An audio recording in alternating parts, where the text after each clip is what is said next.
Hello, everybody. I am your host, Felipe Milicio. This is the Total Basis Podcast, and with me, I have a special co-host this week. It is our good friend, my good buddy, Henry Maldonado Jr. Henry, how you doing this morning? Good morning. Good morning. Welcome to Total Dongs. Total Dongs, baby.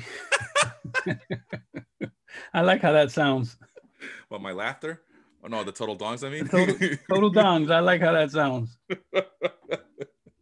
Oh, man. Well, it's going to be a good one as we are in the missing Sean formation. Sean, my usual host, Sean Flannery, had to step away for this week, but Henry was nice enough to join me this weekend anyway, so I greatly appreciate it, man. Go ahead. It's good. Sean got an upgrade. You know, he got slightly overweight, better looking. I mean, you know, it's a nice trade-off. Well, I mean, shoot, you've been putting in the work though, right? You had a workout before you joined us this morning? I had a workout before I came in. I'm having my morning Bustelo. I mean, you know. There you go. Things are good. I can't complain. How's that working out for you? No pun intended. Pun intended. It's good. It's good. It's morning workouts, I think, are the best for me. Yeah. Get your day going. You're more apt to watch what you're eating during the day. So morning workouts seem to be the formula that works for me. All right. Well, that's good to know. And you could, you know, Henry's been sharing his workout stuff over in our secret Facebook group, which I don't think we should be mentioning, but, you know, he's been keeping tabs of it and keeping us updated there. So you got to earn your keep to get into that secret, get into that group for sure. That's for our folks that are in our other groups and the inner circle of sorts. Yeah. Who put in some time and who, you know, just generally mesh well with the other members. So yeah, that's what it's all about right there. We're building a community, damn it. Okay. Well, with that being one at that. Hell yeah. Well, with that being said, Henry and I are in a fantasy baseball league. Naturally, we are admins here in the Baseball Life Facebook group, the best baseball group in all of Facebook.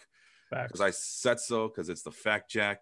Well, look, Facebook themselves kind of pretty much indicated so. I mean, they flew us out to LA. They did a commercial with us. They use our groups for sponsorships. I mean, that's pretty much it right there. I mean, what else can we say about it? It is what it is. And the fact is that we were hand selected among many. So just saying. That's a reminder. I should repost that commercial just to have some fun. It's that time of year, man. You should opening day time to post a commercial for sure. I like that cup there. Oh, my Spider-Man mug? I like that. Yeah. It's one of many gifts my wife has given me over the years. So that's when I knew I should have married her. So I did 5 years later, but that's another different story. So well, anyway, let's get going. Sunday morning wood, according to Leon. I like that. Sunday morning wood. I like that. Our good buddy Leon has always joining in. Leon over at the Step Back Podcast. Henry, you have your own podcast. You want to plug that in right now? Tomorrow, Dong City will be previewing the AL and NL West, making our selections and telling you why we think the Angels will suck this year. I don't know, man. The Angels can't. No, the Rangers are gonna suck ass. That's who's gonna really be bad. The Rangers are gonna do what the Rangers do. They're gonna hit. They're not gonna play defense. They're not gonna pitch well. That's what the Rangers do every year. Stop. The Ranger fans are gonna get offended. You don't mess with. Well, apparently they're gonna have all the fans join them on opening. Every fan. I you know what? If they stuck to their guns and said that's gonna be their choice all season, I could even roll with that to say that they were going to have all fans for opening day only. It's just a pure money grab. Oh, for sure. Because they know that they're going to average about 10,000 fans the rest of the season. And if that. And that brand spanking new ballpark, which I have no idea. Anyway, that's a different story. But yeah, I've been to the ballpark in Arlington. I fell in love with it in 2019 when I went there. And I had no idea why they wanted to tear it down. And now we get this gargantuan field that is going to be probably 10% capacity, regardless if a pandemic is going on. Is that what it is? Is it 10%? No, it's 20%. I'm saying they're going to do less than that anyways. Yeah.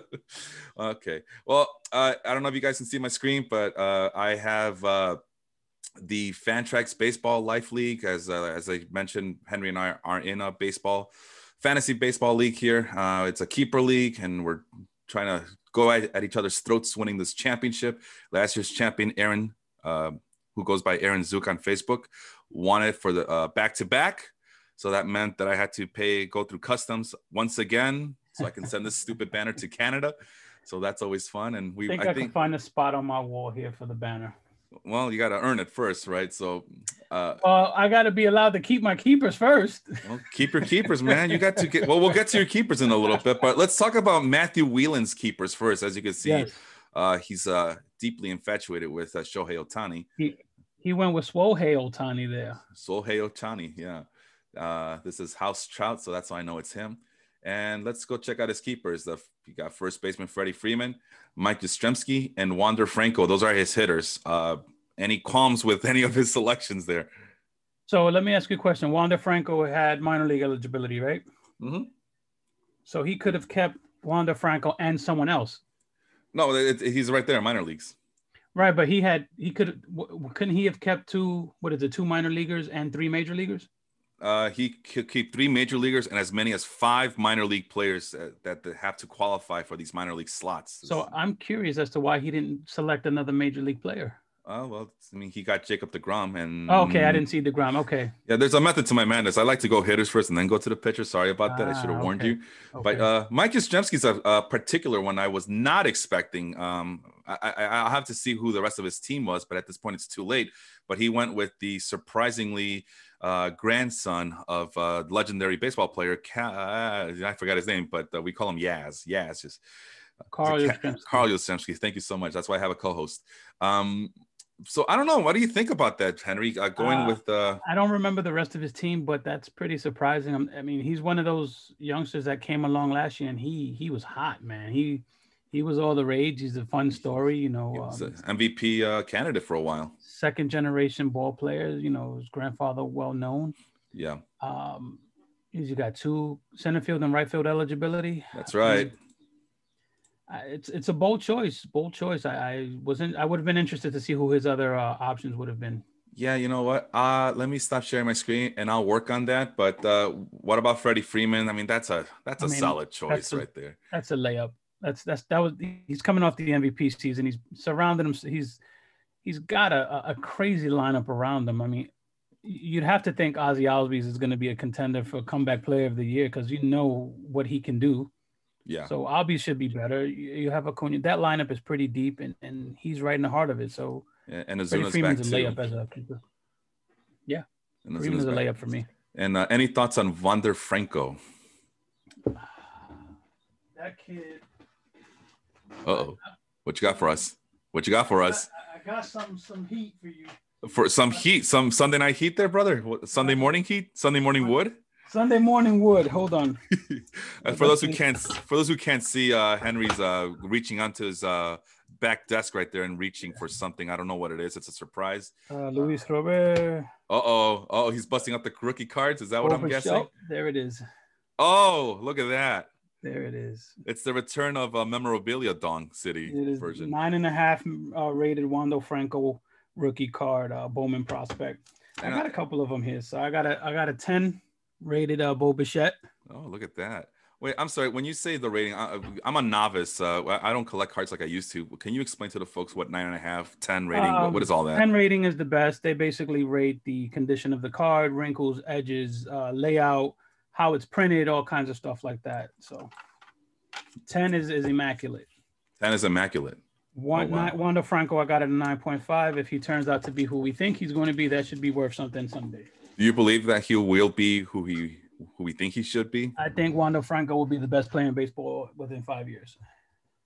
Wow, that's bold. I mean, even with the Tampa Bay Rays who like to mismatch their lineups every day and like to platoon players. That kid ceiling is ridiculous. Yeah, well. The only person that will probably challenge him for that is there's another card. Okay, let's go. Let's see what we got. Jason Dominguez. Hey, this guy. Jason Dominguez, man. You believe in the hype? I actually have a 10 rated card, Jason Dominguez. Look at that. Looking like a Backstreet Boy. Yeah. But do you believe the hype there over there in Yankee Dome? Yeah. I believe the hype. I don't believe that that's his age. I'm sorry. I'm not buying it. There's no way that kid is 18 years old. Well, what if he is? Maybe he's the only Dominican player who actually gets 3 balanced meals out there. You know. As a father of a 19-year-old, my son just turned 19, who was on the baseball team. Being around kids that age, There's no way in hell Jason Dominguez is 18 years old. You got to believe, man. You got to believe. No way. Oh, there it is. Okay, so I've been fiddling around with the Fantrax thing, and I'm looking for Shohei's previous roster, and this is not the easiest website to deal with, but I think I finally figured it out. And yes, all right, let's get going.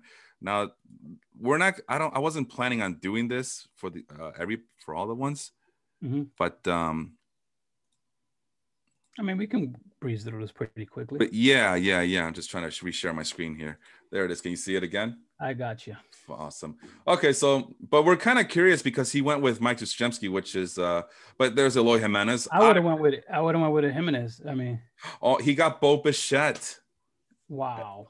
You just mentioned a 10 rated card over there, and you're okay. So those are his hitters. I gotta talk. He didn't keep Gavin Lux. We gotta fix that. Yeah, he should have kept Gavin Lux because Gavin Lux actually got dropped down last year to the minors. So I have to talk to Sean about that one. Okay. Let's see. I mean, I'm okay if he doesn't get to keep him. No, I'm okay too. I'm gonna be targeting him. There's a little secret from me to everybody else out there. Sonny Gray was available. Griffin Canning. He chose the right pitcher.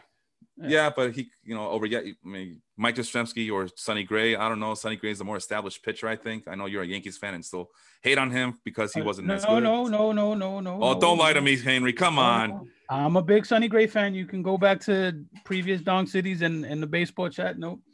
Very much so a Sonny Gray fan. Didn't think we should have let him go. In fact, predicted he was going to have the season he had when he left us. Yeah. No. Yeah. I've always been high on Sonny Gray. It's just amazing. I wonder what happened because he went from one hitter friendly ballpark to another hitter friendly ballpark. To a better, yeah. Was it just a competition, maybe? No, or it was our wonderful pitching coach who sucked. Oh, who just didn't believe in spin rates and didn't believe Sonny Gray was asking for, analytics, for pitching analytics, for cameras, for all these things, and was getting no support. Well, he got that as soon as Trevor Bauer comes in. He definitely got all he can handle. Sure. Larry Rothschild just is not a believer in any of that. And what irked me is that, he's no longer our pitching coach, and we lost Sonny Gray for. Sonny Gray is a guy that if I were the Yankees, I would go back and try to target again. Yeah. I would go the Javi, the best Puerto Rican pitcher who sucked twice. Javier Vasquez. Javi Vasquez, right, and go get him again. Who's the current pitching coach? Remind me, please, for the Yankee. Oh, you got me. I only ask the tough questions in this place, man. Matt Blake. It's Matt Blake. Yeah. Okay, I never heard of him, but okay. All right. Well, that was that's Matthew Whelan, formerly of the Food Life podcast, The Lab. Don't know what happened to that podcast, but it used to make me hungry all the time. So maybe it's a good thing that they're no longer around. When they went live, cooking live, I was loving it. Yeah, I used to listen on my way home from work every week. So, and it just would get my metabolism going. Like, I'm starving now. Anyway, let's move on to our fearless leader, Henry Maldonado's team, who gets the second pick overall. As you see what we're doing here, we're going in the order of the draft. I did not realize I got the second pick of the draft. Yeah, well, it's because you lost to Whelan's team last year in the consolation bracket that apparently you did not pay attention to last year. So, I did not. Well, you got to. Let me tell you guys, I absolutely hate and hated this website. It's not very friendly. The desktop version is much nicer than the app. Yeah. But who uses a desktop for fantasy purposes these days? Let's be real. I don't even do it anymore, but I just use the app, which I still think it's just a bookmark, but whatever. It doesn't feel like a real app, but the app is absolute trash. I find it useful. I have no issues with it. You know what it is, Henry? You want me to go there? I'm going to go there. Losers make excuses. Winners find.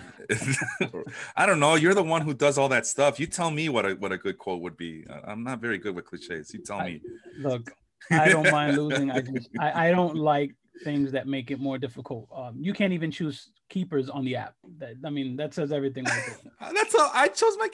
It must be an Apple thing. I don't know. You cannot choose. Nope, you can't. I chose my keepers that way. You cannot choose your keepers on the app.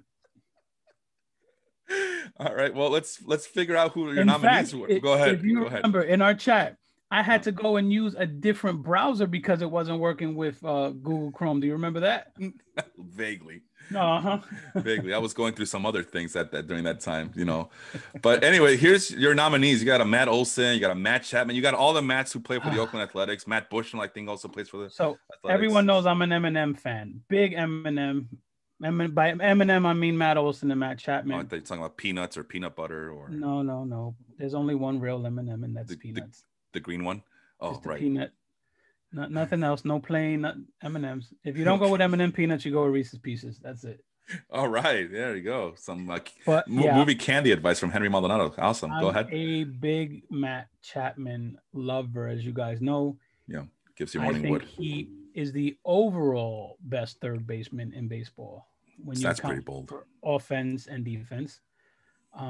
But fantasy-wise, I mean, you can't leave Rendon sitting out there. No, you had to go with him. I have Rendon rated a little bit higher than Matt Chapman, but I definitely would have gone with Rendon. Corey Seager's also on your team. Lindor. Oh, geez, you're just loaded at shortstop. Yeah, left side of the. I was going to say left side of the infield is loaded for Henry's team for sure. It was a real hard choice between Lindor. I mean, Lindor and Seager for me. I went with Lindor. Yeah. I think he's going to have a fantastic season in his final free agent year. Mm-hmm. He is a Met, so usually those Met players, they show their ass. But I think Lindor is going to have a bounce back year. He's going to get his $300 million contract, and it will be from the other New York team. Oh, wow. That's Henry bringing in the bold predictions. I love it. Morning I absolutely wood, love it. Sunday morning wood, Latino flavor here at Total Bases Podcast. For those who don't know. I went with Lindor, though. I mean, I went with Lindor. I just think he's going to have the overall stats. I also think he'll play more games as he does every year than Corey Seager. So yeah, I mean, your offense was loaded. I remember Sean and I looked at your team last year, this time last year, and I thought you were going to be a real threat. I don't know what happened to your team.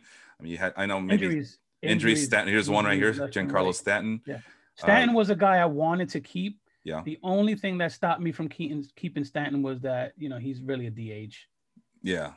So I couldn't do anything. He's going to have DH eligibility, utility slot only. So I feel like this year, the designated hitter spot is fully loaded for the first time. Usually it's like maybe 2 or 3 deep. This year, I feel like it's maybe 7 to 8 deep, and Giancarlo Stanton is right in the middle of it all. Yeah. But the one thing that stops him from being the best DH in all of baseball, even at just a designated hitter, he's always injured. Yeah, it sucks. It Although, really does he's suck. I think this is the year he has a monster season. I'll save all my predictions for our podcast, but he's gonna have a monster season, I believe. Well, I'll piggyback on that. I am expecting to target Stanton somewhere in the middle of the draft. I'm hoping that Yankee fans are. Well, you're the only Yankee. Well, Mario Margola is also a Yankee fan in our league. He was here last week with us, but I'm hoping that Yankee fans don't covet him as usual. As you know, Henry. Whether you want to admit to it or not, Yankee bias does exist in fantasy circles. They're the number one fan base in all of baseball. Therefore, their players get a higher premium on them. So I'm hoping that because of the injuries. I get it. I get it. But you can still find Giancarlo Stanton value late in the draft. That's what I mean. I'm hoping because this is I think I was telling Margola last week that I feel this is the year where Yankee fans are not highly coveting their own players. I feel like you can have Gleyber Torres on the cheap. I think everybody you can have on the cheap except for DJ LeMahieu and Garrett Cole. Yeah, everybody else is market value, even below market value. Gary Sanchez is going to go so late in the draft, and he has the potential to be an offensive force when he's right. That's what I'm saying. I am a Gary Sanchez truther. My counterpart Sean is not. He doesn't believe in him anymore. I love Gary Sanchez's ceiling. Yeah. I don't love Gary Sanchez's approach. So when you're a fan of a team, you watch more than look. I watch any game, any team that's on, but you watch your team differently. You watch their approach to the plate. You watch the situation. You see how they prepare for a pitch that, as a fan, if a breaking ball is coming. You look at the count. You know who's on the mound. You know your hitter's weaknesses. For the most part, you know what's coming, and it frustrates the hell out of me that as a fan, I can sit back and say, hey, you're getting a breaking ball here. He's loaded up for a fastball, and he doesn't expect a breaking ball and just looks like a fool. That irritates the hell out of me. And so Gary Sanchez is one of those guys that sometimes he goes to the plate with no approach.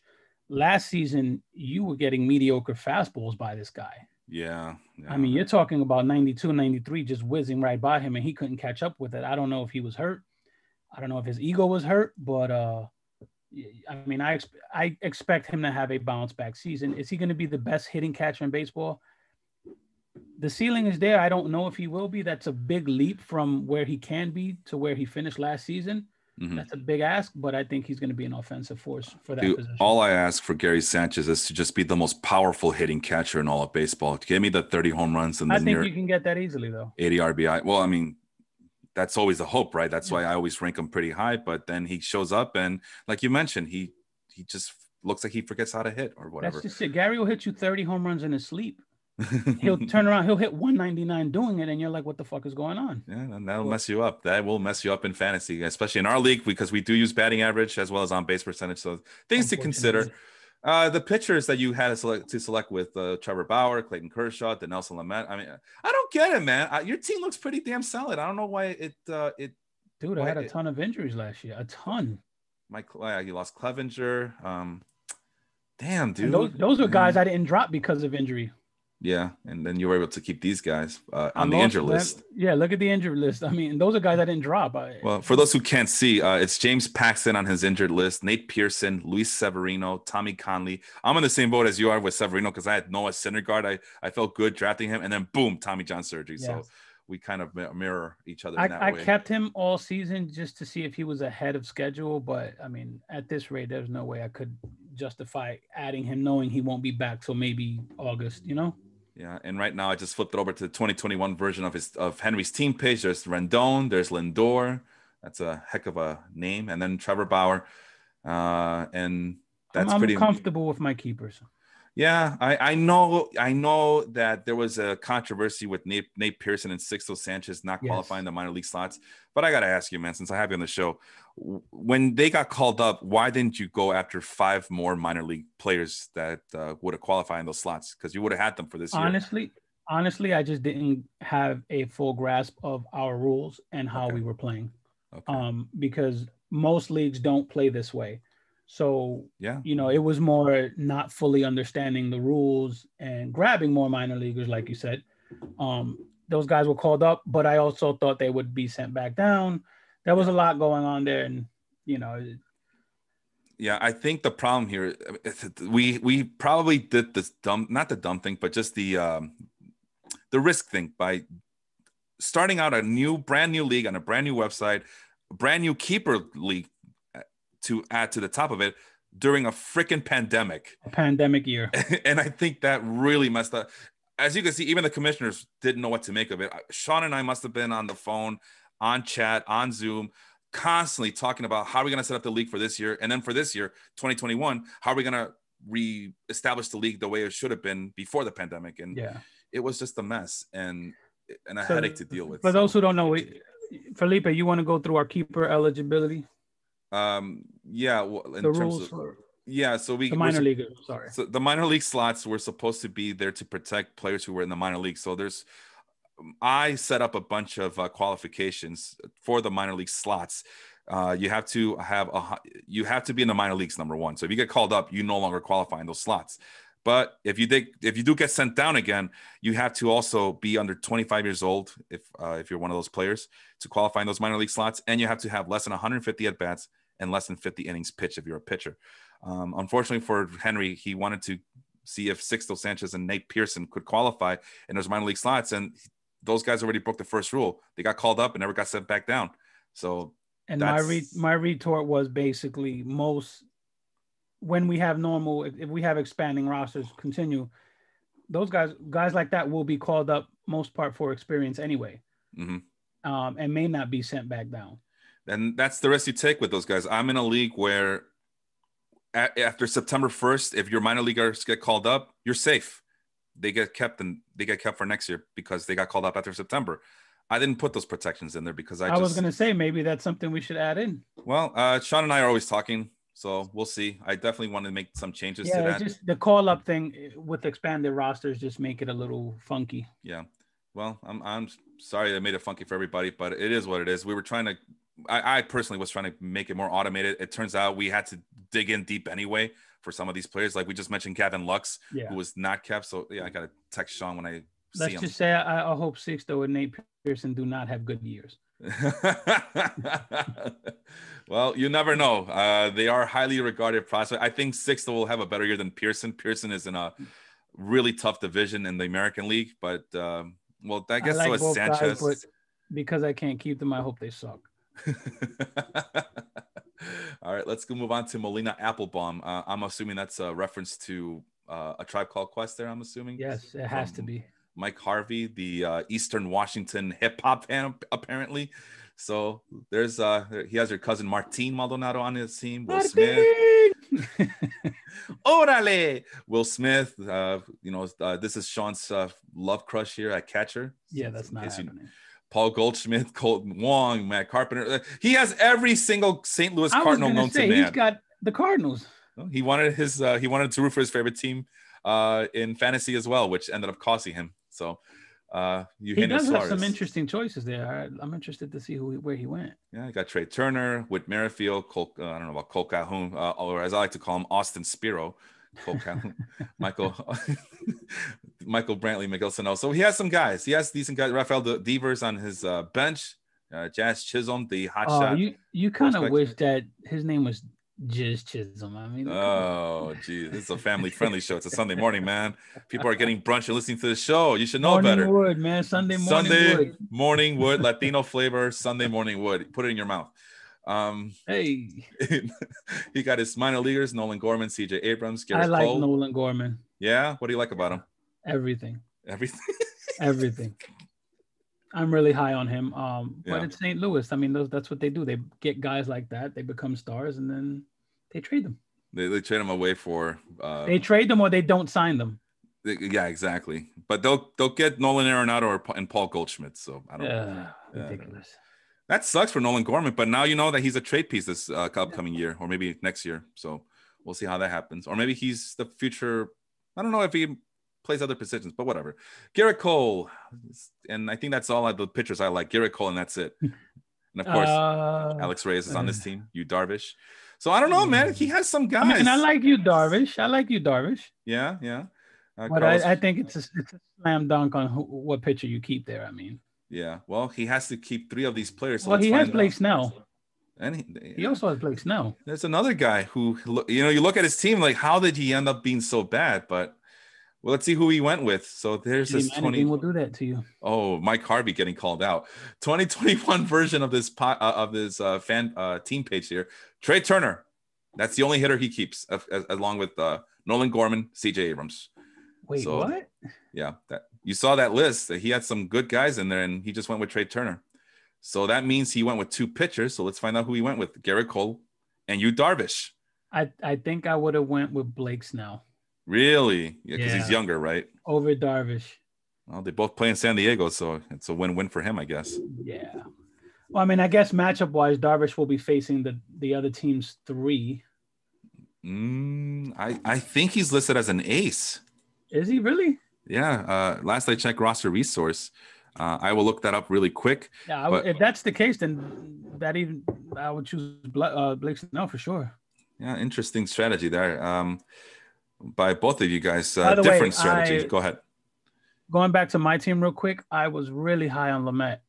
I am really high on Lamet. I think that kid is absolutely amazing. The fact that he's going to slide as a 4 or 5 on that team is ridiculous. Well, he's always comes with an injury risk. I know he survived 2020 after Tommy John surgery, but that's always been his thing. Lack of command as well. He's a 2-pitch pitcher, fastball slider combination. It's awesome for a bullpen guy, but for a starting pitcher, you're kind of limited. But he's basically the right-handed version of Patrick Corbin. If sliders were Corbin's forte, but Patrick Corbin's doing pretty well. Yeah, so it's the new baseball. It used to be fastball. Now it's like just throw your breaking pitch 60% of the time. God forbid these guys learn a freaking changeup. Well, if it was easy to learn, everybody would do it. Then we wouldn't appreciate a guy like Luis Castillo. If you can throw, don't get me started on Castillo. Oh no, let's go. What we have an hour. What's your beef with Castillo? No beef at all. That's probably one of the most underrated pitchers in the game that I think the Yankees should absolutely target. Yeah. That is a guy I opened up my farm system. Jason And Dominguez. No. Oh, well, I thought you were going to open up the farm system. I was going to say there's a couple guys I don't touch, but like I said, you tell me a guy like Luke Voigt, who's a middle of the order lineup hitter, who's still in his pre-ARB years. Yeah. And a guy like Miguel Andujar, line-to-line hitter, high batting average. You can do whatever you want with him. Those two guys and a minor leaguer for Castillo. I mean, come on. Those are guys that get you playing. You can compete now with, and you have team control. The Yankees have to use their depth to acquire a young, cheap pitcher soon. Well, we'll see. They've been Brian Cashman's been known to be very shrewd and crafty with those trades, so I wouldn't. I don't blame him. I don't blame him because there's a Yankee tax. Yeah, exactly. But there's a Yankee tax. People ask the Yankees for more than what they ultimately settle on for these guys. But if you're the Reds, would you want to make that deal? I mean, because I have to believe that it's a brand new Reds team. This isn't your grandfather's Reds team. I think they're a little bit smarter in the front office nowadays. That's just my opinion on them. I don't think that's a bad move. I mean, who's there? Let me see. Let me look at their depth chart real quick. Okay, go ahead. In the meantime, this is Jacob Moses from the Step Back Basketball Baseball Life group crossover. We already got Leon on the chat in the Sunday morning live edition. So thank you guys for all your support. I love those guys, Jacob and Leon. They always support our show. Guys. We support them back. So check out their podcast right now Wednesday nights. They have Joey Votto. You tell me that they couldn't put Joey Votto on the trade market and get similar or better production from Luke Voigt at a $500,000 a year? But I don't know. What if they just if you no longer want to go with Joey Votto, why not just start fresh and start all over again and not have to deal with a Luke Voigt? Because Luke Voigt's not going to be there when the Reds are good again. So that's my thinking. Luke Voigt is still 4 years away from free agency. Yeah. True that. But not to mention, you can always trade him down the road. No, I guess you get.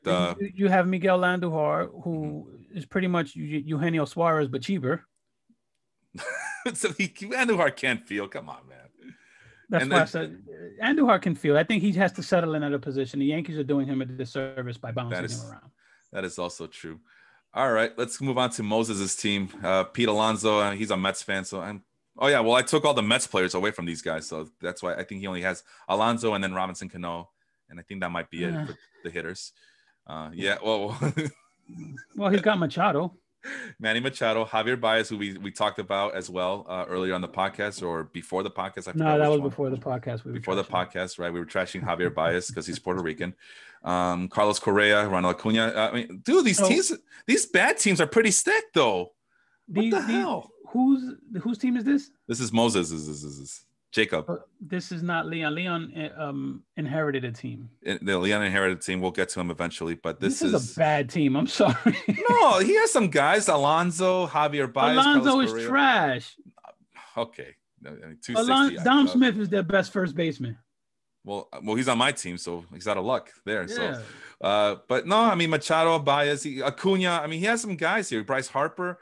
Senzel. I mean, did he even get how many at bats did Senzel get? You know what I mean? It's not 70, enough. See, right? Yeah, that outfield over there is stacked. I wouldn't touch a Cincinnati outfielder. I mean, that's why Andujar's a bad fit for them because he wouldn't play outfield. He'd be one of many over there, just like in the Yankees. Yeah. See how it goes back? I always bring things back, huh? All right. Max Kepler also grossly underrated. Yeah, he's not. I don't think he's gonna keep him though. But I'm a big Max Kepler guy. No, I like him too. It's just he's left-handed. Yeah. And he's up there in age. He's about okay. You know what it is, Henry? 28, 29 years old. That's the new 33, man. You know that. So look, Max Kepler is one of those underrated guys. Year after year, he just mashes. He definitely does. He's been one of the reasons why the Twins are relevant, I guess. Garrett Cooper, Jesus Christ. Yeah, this is who the Cubs lost to last year in the playoffs. Like Garrett Cooper led team, and John Verdi as well. Yeah, we lost to guys Cooper and Verdi. Jesus Christ! Look at Verdi's eligibility. Everywhere he qualifies everywhere. Just write everything under his name. Yeah, bottle boy, towel boy. Shit. Gatorade guy. He does everything, and he keeps Brett Beatty, who's a Mets prospect. I haven't heard of him yet, but trash. Well, there's your answer. We talked about Patrick Corbin. He's on Moses' team, so it's Max Fried, Chris Paddock. So he has some decent pitchers. Your guy Dylan Betances. Dakota Hudson. Dakota Hudson, yeah, he's a guy. AJ Puk, I like him a lot. I have to talk to Sean about that one. I think he should qualify in the minor leagues, but we'll see. Matt Allen also is on the team. So who did Moses keep? So he just takes all the Mets minor leaguers that we all know are trash. Well, Allen's pretty good though. The only thing with him is he's 19 years old, so we don't know if he'll be. That's be my point. Up. He's not going to see the show for what, 2 years, 3 years, and then by then we'll be starting over again, right, Henry? So or they'll trade him to the Blue Jays for something, and Oh, geez, the shade. Well, here's who we have. Pete Alonso and Ronald Acuna were kept, along with Brett Beatty, on this Moses team here. So those are his keepers on the hitting side. Over the pitching side with Acuna. On the pitching side was Matt Allen. Oh, and he also kept Bryce Harper. So Bryce Harper, Acuna, and Alonso, and Matt Allen is his other. Why is Bryce all the way down there? As you saw this notification, Harper is set to position outfield, which your league does not use. So yeah, he needs to fix that. Yeah, I could do it for him, but you're responsible for your own roster, guys. Come on. Yeah, come on. And you can't get mad at Harper or Acuna. That's not too bad. All right, let's go to James Handaboat's team, the former college pitcher. That's how I refer to him. He's comfortably in first, named after Michael Conforto, obviously. Michael Confetti. Yeah. We have a lot of Mets fans in this league. Conforto will never escape the confetti name. I'm sorry. Michael Confetti. Yeah, it fits well. Good nickname. Catchers are trash. Oh, I like Travis d'Arnaud, but he's not keeping Travis d'Arnaud for sure. Okay, now he's got Xander Bogaerts. I mean, yeah, Xander Bogaerts, but so far this is probably the least impressive team we've seen so far, at least in my book. Conforto, Yelich, Gallo, those are nice outfielders. So but without knowing, I'm gonna guess he kept Conforto. Yeah. You think he would have to keep Yelich? Let me see his pictures. Yeah, we'll get there. Just wanted to point out the other hitters. From that list, I would keep Bogaerts, Conforto, or Yelich. Okay, and they also got Keston Hiura, who's a decent second baseman if he can get his act together. He also has a trio of minor leaguers: Marco Luciano, Drew Waters, and Julio Rodriguez. Damn it, he has Julio Rodriguez. How do I get him away from him? That's what I want to know. You don't want him. He's in Seattle. I got Jared Kelenic already, man. I'm all in on those Seattle prospects. I'm all in, damn it. They already demoted him. That service time manipulation is real. Well, they said the same thing about Bo Bichette, and he got called up sooner than anybody would predict. So I believe. I want to believe. Right, but Toronto handles that situation much better than Seattle. Seattle's known very for good point. Trash. No, very, very good point. Very good point on your part. I see a pitcher worth keeping. Yeah, I could see why he fell to the bottom of the list here, but I don't see a pitcher worth. I would keep those three position players. Yeah, we'll keep going. Yeah, he does have Matt Manning and Grayson Rodriguez. So wondering if Matt Manning still qualifies again. Okay, I would have kept. Let's see. I would have kept Conforto, Bogaerts, and Yelich. Let's see what he did. Let's see what he does. All right, so it looks like he does keep Yelich and Conforto. There they are. He did. Xander Bogaerts. You called it. He gets to keep his minor league players. And Grayson Rodriguez. So I think he made all the right choices there. Okay, so there you go. Who's next on the list? We got Mario Margola, who was also kind of at the last minute telling us, hey, do my minor league players qualify for those minor league slots? So let's take a look if it happened or not. There's this team: Margola, Danny Jansen, Gary Sanchez, who he admitted to us that he'll be chasing Gary Sanchez in this draft or in many drafts because he still wants to believe in him, just like I do. So we got Hoskins, Biggio, Vladimir Guerrero. There's a keeper alert. Mondesi, Mike Trout. Now, oh God, yeah, give Mario Margola Mike Trout. That's what we need. Miguel Andujar, who we've been talking about this entire show. Francisco Mejia, who has kind of fallen off the ledge there in terms of catching prospects. Aaron Judge, that might be a keeper. There's your guy Jason Dominguez. I need Dominguez, even though he won't see the majors for another couple of years. Yeah, well, I hope he knows that we reset in 2023, I believe. Yeah, we start over every 3 years. Yeah. So don't rest on your laurels. Yeah, because the problem here, Henry, is like people just decide, oh, well, my season's over. I'm going to start fresh and rebuild and go after prospects and draft picks. And then, nobody wants to try anymore. So, no, you get the best players, get the best young players available, but you also got to compete. We play to win the game. So don't be Seattle. Jack Flair or the Pirates, right? Jack Flaherty, Zach Gallen, Tariq Skubal. Oops, wrong button. Aroldis Chapman. Got some guys here. Michael Kopech. And then Mackenzie Gore, Brendan McKay, Kyle Wright, all those guys. So let's find out who he kept. His minor leaguers. No, Mario's a dangerous guy. Mario's a dangerous guy when he's paying attention. There, I said it. Adelberto Mondesi, Alex Kirilloff, who should qualify in the minor league, so he'll be moved down there. Mike Trout, Jason Dominguez. So he kept Mondesi and did not keep Judge. Yep. That's a Yankee fan for you. He didn't keep any Yankees. So I am shocked he didn't keep Aaron Judge.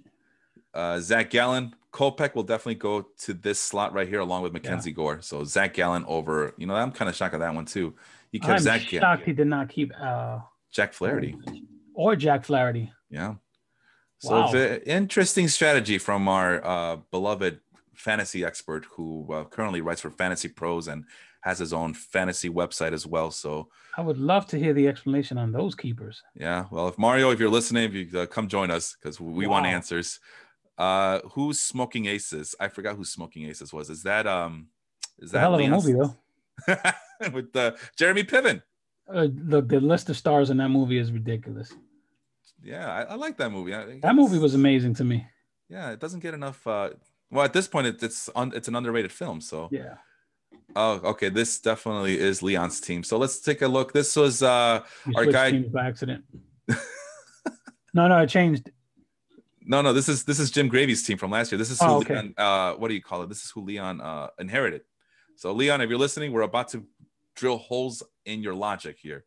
So I hope you have a tough skin. So poor Leon, though. I mean, the pickings are slim here. Tim Anderson is probably the first name that pops up. So Cody Bellinger, I guess that's a slam dunk. JD Martinez, Chris Bryant is on that team. But no, the pickings are pretty slim compared to the other teams we've seen so far. Yeah. Shane Bieber, I think Let's see if he can keep two pitchers. Max Scherzer, he's a national. Leon's a Nationals fan, so I wouldn't be surprised if he keeps a 37-year-old Max Scherzer. He has some decent closers. All right, let's find out. So for me, let's see, where would you have gone? Shoot, Leon has Nationals bias, but okay. So if I have to inherit this team, I do Bellinger. I do Shane Bieber for sure. And the third keeper is going to be a mess. But I guess I'd go with Tim Anderson by default. I would go Bellinger, Scherzer, and Bieber. Ah, okay. Well, Bellinger, no minor league slots. Mm-hmm. Shane Bieber, Max Scherzer. Yep, you know him too well. That's what I would have done also. Yeah. I'm still a Scherzer fan. So I guess we're not going to go too hard on this Sunday Wood edition of Total Bases Sunday podcast. Morning Wood. Because my Bustelo finished. Oh no! What are you gonna do now?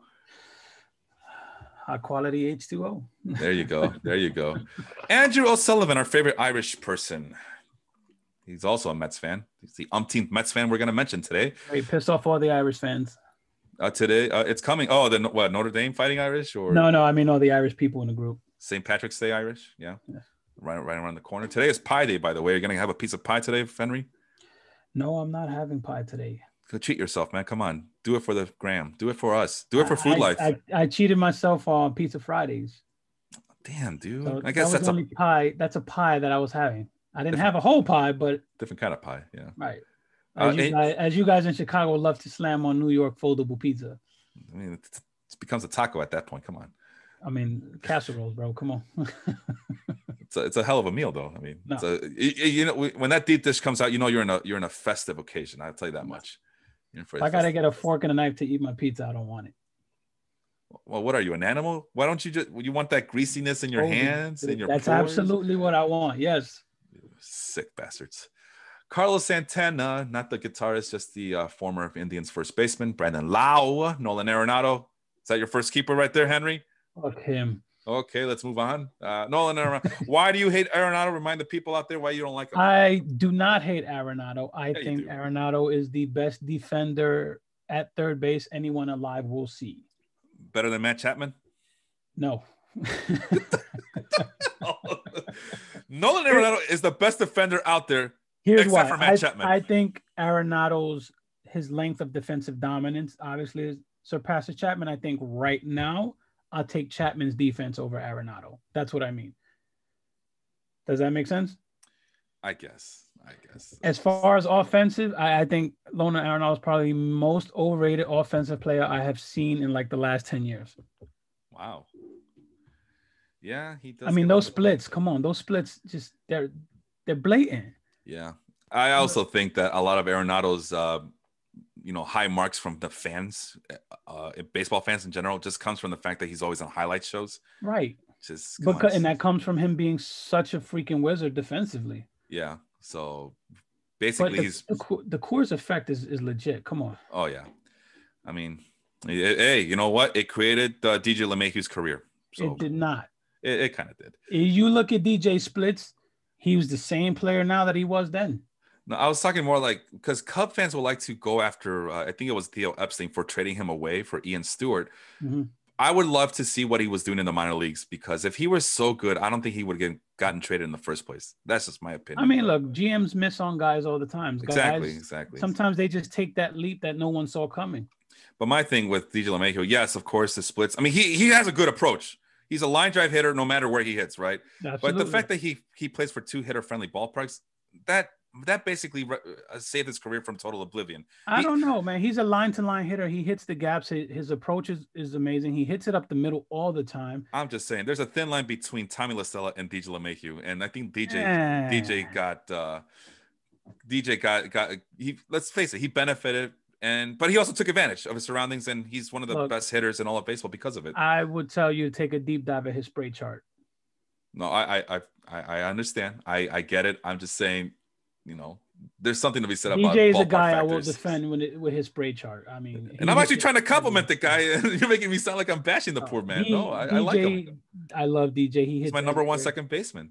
DJ is the guy that if you want to say, hey, hit like him, and you'll be fine. Your power is going to play anywhere, and that's what guys should do. They should take DJ LeMahieu's hitting approach. Yeah, at the very least, his gap power should translate everywhere, and like you said, it should benefit future second basemen. So I hope Nick Madrigal takes notes. Hint, hint. All right, Alex Bregman. I think that's another keeper there. Although why would you want to have 2 third basemen? That doesn't make any sense. Well, Bregman has shortstop eligibility. That's last year. Last year he did. This is last year's page. Alex Verdugo. I know Sean is a big fan. So we don't carry over eligibility? No, this year, if you play 10 games at any position, you qualify for this year. So we had to account, again, something else that Sean and I had to talk about. And that's what we came up with. Let's do 10 games. That's a CBS Sportsline approach. So we went ahead and adopted that. Ramon Laureano, I know that you're a big fan of his. I am. Charlie Blackmon. So he has some decent guys here. Jo Adell. Hey, your favorite guy. Jo Adell's been in the minors forever, man. Poor Jo Adell. He's 21 years old, so they need to start a free Jo Adell campaign and just trade him already. Well, Jo Adell needs to learn how to freaking hit. I mean, he's such a free swinger. There's your guy Jose Altuve, your favorite guy in the whole wide world. Everything I said that would happen last year with him happened, did it not? Yes, you're right. Okay. Luis Castillo, your guy. There you go. Future Yankee of America right there. I hope so. Yeah. Okay. Let's find out who Andrew O'Sullivan kept here. Nolan Arenado. Oh, God. Okay. And he got Alex Bregman. The one thing we said he shouldn't do, he went ahead and did it anyway. Jesus, that's brutal.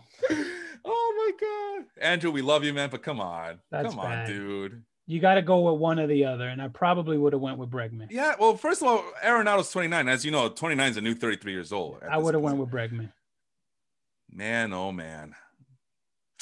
All right, well, we'll give him the benefit of the doubt. There's a reason. He must have done the research or something. But, yeah, there were some other guys that would have caught for Andrew that would have given him some flexibility and versatility in his lineup, but he decided to go with the third baseman.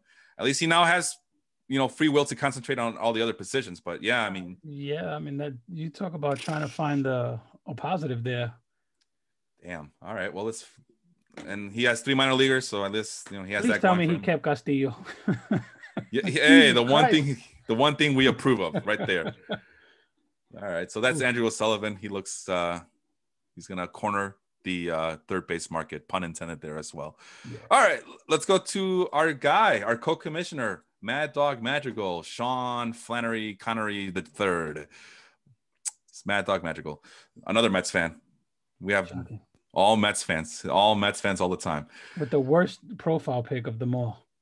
Yeah, just the red hat. Come on, Sean, if you're listening, pick up your game. Come on, your Sean, logo. Sean, that's a red hat. I don't know if red hats are good nowadays. Oh, Sean, you're killing me here. Sean, get a better logo for your team. Carson Kelly. Okay, Joey Bart, decent catchers. Oh, he's got the real MVP on his team. Luke Voigt. Jose Ramirez. Oh, yeah, Jose Ramirez. Yeah, he's on that team. Oh, Sean's a big fan of Jose Ramirez, in case you don't know. So and he always ends up getting the MVP. He always ends up getting both Jose Ramirez and Trevor Story in all his drafts somehow. So I think this is a good year to have Story though. Yeah. Walk year. Yeah, walk year, Coors Field. He might get traded to a contender as well. So Alec Baum, Nick Madrigal, George Springer. Is it Baum or Bohm? I thought it was Baum. Baum. Boom. I don't know. Isn't that a Ricky Martin song? I don't know. Well, I look like a Ricky Martin kind of guy to you. Yeah, you're Puerto Rican. All Puerto Ricans listen to Ricky Martin. That's a rule, isn't it? I do. I mean, Big Pun had a song with Ricky Martin. Oh, I did not know that. Now I have to look. Did you not really? I did not know that. No. I will send it to you later on. He did. All right. Do it through Spotify or give me a Spotify link. Yeah, for sure. Thank you, brother. That should be interesting. Shohei Ohtani. Okay, so Sean was talking on Twitter with all his friends over there on Twitter. He's a really good guy on Twitter. Sean is, and he was contemplating keeping Shohei Ohtani just because we are in a semi-weekly league. So no, listen to this logic though. Monday and Friday, our leagues, we have to change our lineups because we have a new game, right? So if Shohei Ohtani pitches, he was gonna lock him in those so he would keep him 1 week for pitching and 1 week for hitting. Exactly. Stop. I'm just telling you what he would that he's been telling us. How soon before Ohtani has an arm injury? Probably a month in. Okay. And that's with 6 starting pitchers on that team already. You. Speaking of pitchers, Tyler Glasnow, James Karinchak. I know he loves him a lot. Drew Pomeranz. This might be the only team that keeps relief pitchers. So we'll see if that's the case or not. I think you have a legitimate argument that he can keep 3 position players. Well, let's find out. Team Madrigal, Jose Ramirez, Trevor Story, Kyle Tucker. So he did go with Kyle Tucker. That was his other option. I wouldn't have gone Kyle Tucker. I think I would have went with Luke Voigt. Ooh.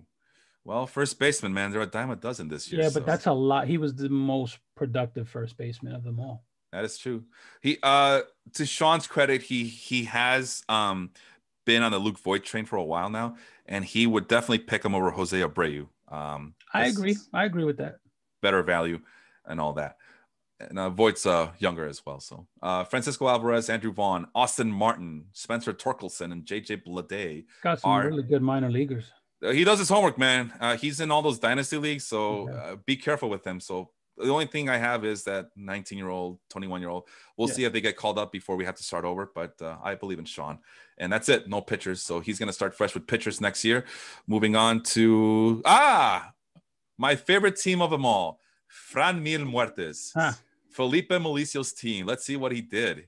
So let's see what he did last year. I mean, I felt like I had so many guys who were injured. There's my guy, Fran Mil Muertes. I'm sorry, Mil Muertes from the Lucha Underground wrestling. Are they back? Nope. What's going on there? First of all, El Rey Network that was run by Robert Rodriguez is no longer in existence. So you can't have a wrestling TV show if your wrestling network is if your TV network no longer exists. AAA does those wrestlers dirty as well. So all the famous guys that you all fell in love with, they couldn't wait to get the hell out of that contract. So sounds like somebody needs to scoop them up. They have. I mean, John Morrison is now with the WWE where he's not doing anything anymore. Taya went to Impact. Now she's with I think she signed with WWE to be with her. Impact is still around? Impact's still around on Access Television Tuesday nights. Wow. They're trying to do big things over there, little by little, as they're like the Pittsburgh Pirates of wrestling, pretty much, right? Every year you hear that they're gonna do well. Hey, we have a wrestling show every Thursday nights with Corey Richmond and our guy. I forgot the dude's name. Jason Brooks. Thank you so much. So listen to those guys. Big fan of that show. Josh Bell. Oh yeah, this is my team. So I know Sean gives me crap about me having this infatuation with Salvador Perez. But if you're a Yes. catcher, Give it up. not just no, don't give it up. Yeah, sure, his rake numbers are bad, but he plays every day. He Give it plays up. every day, man. Give it up. No. Top 3 catcher this year. That's not saying a lot. The catching position is weak. But I'm just saying, if you could do a lot worse than Salvador Perez, because Salvador Perez, listen, half the battle is just showing up, man. You're not keeping him though. No, I'm not keeping him. Okay. But I'm targeting him though in the drafts. You know, this is supposed to be a draft preview as well. So I'm trying to do. K. Brian Hayes there. I'm a big K. Brian Hayes fan. Did I keep him? Did I not? I don't know. I also got JD Davis, Gleyber Torres. I will tell you that K. Brian Hayes is in my running for rookie of the year. Oh, all right. Keep your secrets then. All right. Juan Soto, the most entertaining left fielder you'll ever see. The best hitter in baseball. The best hitter in baseball. Is he the next Ted Williams, as that one article suggested on The Athletic, I think? That's a bit of a stretch, but Thank you. I think he's more the next Miguel Cabrera. I think he might be the next Cal Yastrzemski. Or he's the first Juan Soto. Get out. No way. There's like a million Juan Sotos in the islands alone, man. Puerto Rico, Dominican Republic. I think he's the first Juan Soto. I think his power and his average and his patience. Henry, if I look up Juan Soto, there better only be one Juan Soto on Google, okay? Okay, speaking of Dominic Smith right there. How many Dominican Juan Sotos? About 100 million, apparently. Luis Robert, also on my team. So far, so good, right? Wait, real quick. I want to go to Juan Soto. Yeah. Where do you think his career ends on base percentage wise? Because that's his best attribute. Yeah. The guy's an on-base machine. Yeah, that's why I love him. But I would say, yeah, I could see 412. I say he challenges 500. Man, brand new world. I mean, to get to 500, man, that's. I say he challenges 500 for his career. That's rarefied air right there. Which is why I said he'll be the first Juan Soto. That would be. I mean, that's Barry Bonds' levels of unfairness right there. If he gets to 500, but clean. Yeah, clean, as far as we know. I mean, testing is a thing now in Major League Baseball. Luis Robert, he's on my team. Dominic Smith, also on my team. Nice. Yoan Moncada, also on my team. This is why I finished in 4th place last year, right? A lot of position players you could keep. Yeah, I struggle with it. And I have some minor leaguers. I have all my minor leaguers going with me next year. Let's see the pitchers. Dylan Cease, who sucks. Mm-hmm. He needs to work on that command. Trevor Rosenthal, who I'm a big fan of as a closer. Kevin Gausman, who I called it last year, guys. You guys didn't believe me, but I said keep an eye on Kevin Gausman, and look at him. He ended up being my best pitcher by default because my pitching sucks. I was going to say that's not saying a lot. No, he was really good. I mean, shit, there was one game against the Dodgers where he held his own, and I think he even got the win. Got 8 strikeouts in 6-7 innings. So no, I'm not a fan of your pitching. No, neither am I. Lucas Giolito, I mean, it's the closest thing I had to an ace. Yeah. Dylan Bundy surprised some people. Jesus Luzardo underwhelmed. John Gray sucks. Steven Strasburg. Dylan Bundy, 28 years old and been in the league 10 years. Hey, the Orioles are the place where pitching prospects go to die. And the Angels are the place where they just get further dug down deeper. No. The Orioles bury you 6 feet under. The Angels dig you up and then bury 6 more feet and then throw you in there. No. Let's be fair. The Angels have something going for themselves, is that they play on the West Coast. Their ballpark's a little bit bigger. There's a thing about the Pacific Ocean airplane, things on the ball where home runs aren't hit as. I get it. They just don't believe in pitching over there. Well, that's why they get reclamation projects like Dylan Bundy and Andrew Haney and you're gonna talk about it tomorrow, so I'll let you. I'll give you the tease, and you can finish off tomorrow with Vince Mercandetti on your show, Dong City. Okay, so who do I keep? You want to take a guess, or you want to? Let me see. Go back to the position players. I don't think you keep a pitcher at all. You're keeping Juan Soto. You're keeping Luis Robert. Okay. And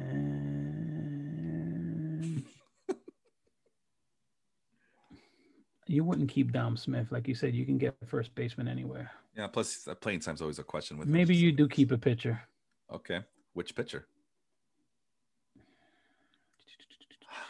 I feel like we're playing the dating game. Or not the dating game, the newlywed game. Keep Trevor Rosenthal.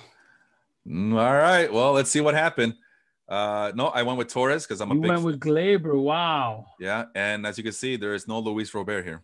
Wow. The plate approach did it to me. I just kept seeing Robert swinging at sliders 6 feet away from him. So The second half of the season definitely caught up to him. The league made an adjustment Yeah. that he did not make back. So no, I expect a little bit more of that. I don't think his on base percentage. We're in an on base percentage league, so I mean 360 for Gleyber Torres was much higher than the 313 that Robert was projected to do. So I will miss the stolen bases, but fudge, man. Even with the stolen bases, that was the one benefit of having Robert. You can't steal bases if you can't get on base. I'm sorry. Here's my problem with Gleyber is seeing him every day. Yeah. He takes his defensive struggles to the plate with him. When Gleyber is having a solid defensive week, his offensive week matches it. When he's botching balls, not getting to balls that he should with his limited range, you see it at the plate. That's my problem with him. Him and Gary Sanchez have the same thing. They take their defensive struggles to the plate with them. Must be a Yankee thing. Maybe it's the Yankee media getting to them, right? So maybe. Yeah. Royce Lewis, Bobby Witt Jr., Jarred Kelenic, Christian Robinson. Yeah, no, he should be in my minor league slot. Oh, look at that. He qualifies now. He's minors eligible. Everything's going up, Felipe. But yeah, Royce Lewis and Forrest Whitley they will be out for the year, more than likely. I know Whitley's contemplating surgery. Jarred Kelenic will be out for the year just to manipulate another year. And Bobby Witt's still about 2 years away. So I have no minor leaguers coming up my way this year. So I might have gone too young. You kept Luis Giolito. It was either him or Robert. So I'm surprised you didn't just keep Rosenthal. No, I don't believe in keeping closers. I love the guy. I'm going to be targeting him in my drafts, but as a keeper, as the foundation to my team, I don't think so. We're almost done, Henry. We're now going to Jet Dry's team. Jet from Wisconsin. So what the hell is this? Dry. Suitors Velociraptors. There they are, Suitors. I never got the name. Well, Brent Suter. He pitches for the Brewers, and I don't understand the Veloraptors. The Suitors, I get. He's a Brewers fan, but I don't get the Velociraptors. I guess because he looks like one. Do you see his logo right there? I guess that's Brent Suter, and he looks like a Velociraptors. Okay. Okay. Must be a Milwaukee thing, right? Look. Give me a Bernie the Brewer any day. Bernie Sanders Brewer. Gotcha. Yeah. JT Realmuto, he has the best catcher in all of baseball so far. He got Sanchez on his team? Who? Right, Mom Castle. Hey, our guy, DJ LeMahieu. And Fernando Tatis. Well, now, most importantly, hold on, Harry. Most importantly for this show, David Fletcher, who is Sean's number one crush. I am a Fletcher fan, so I am not. Slappy. Are you serious? I don't like him. Why not? He just doesn't do anything for me. He just slaps the ball around and people fall in love with that shit. Get the fuck out of here. He's DJ LeMahieu with less power. No, he's DJ LeMahieu with zero power. Come on, guys. I like David Fletcher. Don't insult DJ LeMahieu. If Fletcher comes back and hits 20 home runs, I will completely change my tune around him. But if where is he playing? Everywhere. Right. That's his problem. He's you know what he is, man. He's a glorified utility player. Come on. He's Slash. Yeah, he's Slash. Slash what? What is he? A farmer? What the fuck? No. With his Slash. I'm trying to think of his name. Pittsburgh quarterback. Cordell Stewart. He's Cordell Stewart. A little bit of everything. He's an unathletic version of Cordell Stewart. Gotcha. Okay, so Fernando Tatis Jr., who so we go from the bottom of the rung to the top of the top, cream of the crop. Fernando Tatis Jr. here. Marcell Ozuna, who I'm a big fan. That's your guy. Now you're a big fan of Ozuna. Well, yeah, and like I said, if he can prove that he can actually hit, I don't know what happened in St. Louis, but I know, Sean mentioned that bad luck, just simply bad luck, because he was still hitting the crap out of the ball in St. Louis. He just wasn't producing. I've always been high on Ozuna's offensive abilities. And look at this. Unlike other leagues, he actually qualifies left field, Henry. Yep. He's not DH only eligible. So that's it. That's the difference between him and Giancarlo Stanton. He kept Jason Hayward. What a waste. Well, he's gonna have the highest on base percentage of the Cubs this year, apparently. Oh no, that's last year. This is last year's number 392. So this that's not saying a lot. That's why the Cubs got eliminated last year, right? Right. Although I still say if the Phillies would have made it to the playoffs, we would have beat the crap out of that bullpen. That bullpen for the Phillies was an all-time worst of all. Joe Girardi would have rode everyone in that pen. What guys though? There's nobody there. Everybody. I'm a big Joe Girardi fan. You know that. Yeah. Well, then you're talking about maybe having Zach Wheeler and Aaron Nola. Yeah, maybe that's what it would have been. My point. Yeah, they would have went the Nationals route and start riding their starting pitchers in the bullpen. That's exactly what they would have done. That's funny. That's pretty fucking funny. Okay, so O'Neal Cruz, who I'm a big fan of. I don't know if he's gonna get called up. Pirates also are not known No. for manicuring their prospects. Nolan Jones, the other Nolan third baseman for the Indians. O'Neal Cruz is he's a shade too dark for Pittsburgh to keep him. Damn, man. Be real.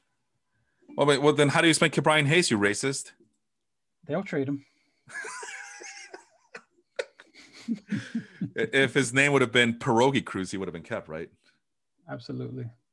Brad Keller, Lance Lynn, Brent Suter. So see, this is why his team's called Brent Suter. I'm wondering if Jet's going to change his name, since there's no way in hell Brent Suter stays on this team. No, absolutely not. Corbin Burns, who I like. I don't like this Raisel Iglesias, but he will be the closer for the Angels this year.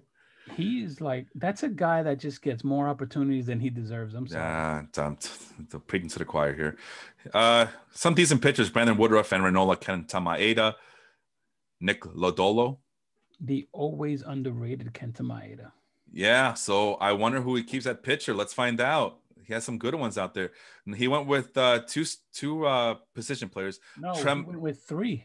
No, Taylor Trammell's going to qualify here on the minor league slots because he does qualify on our written, unwritten rules, whatever. Okay. DJ LeMahieu, Fernando Tatis. That's a hell of a 1-2 combination at middle infield. Fernando Tatis, let's face it, that's the reason he made it to the championship game last year, where he eventually lost. We'll get to that other team who won.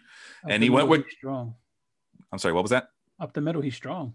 Up the middle, he's very strong. Sunday morning wood right there. And he went with Corbin Burns.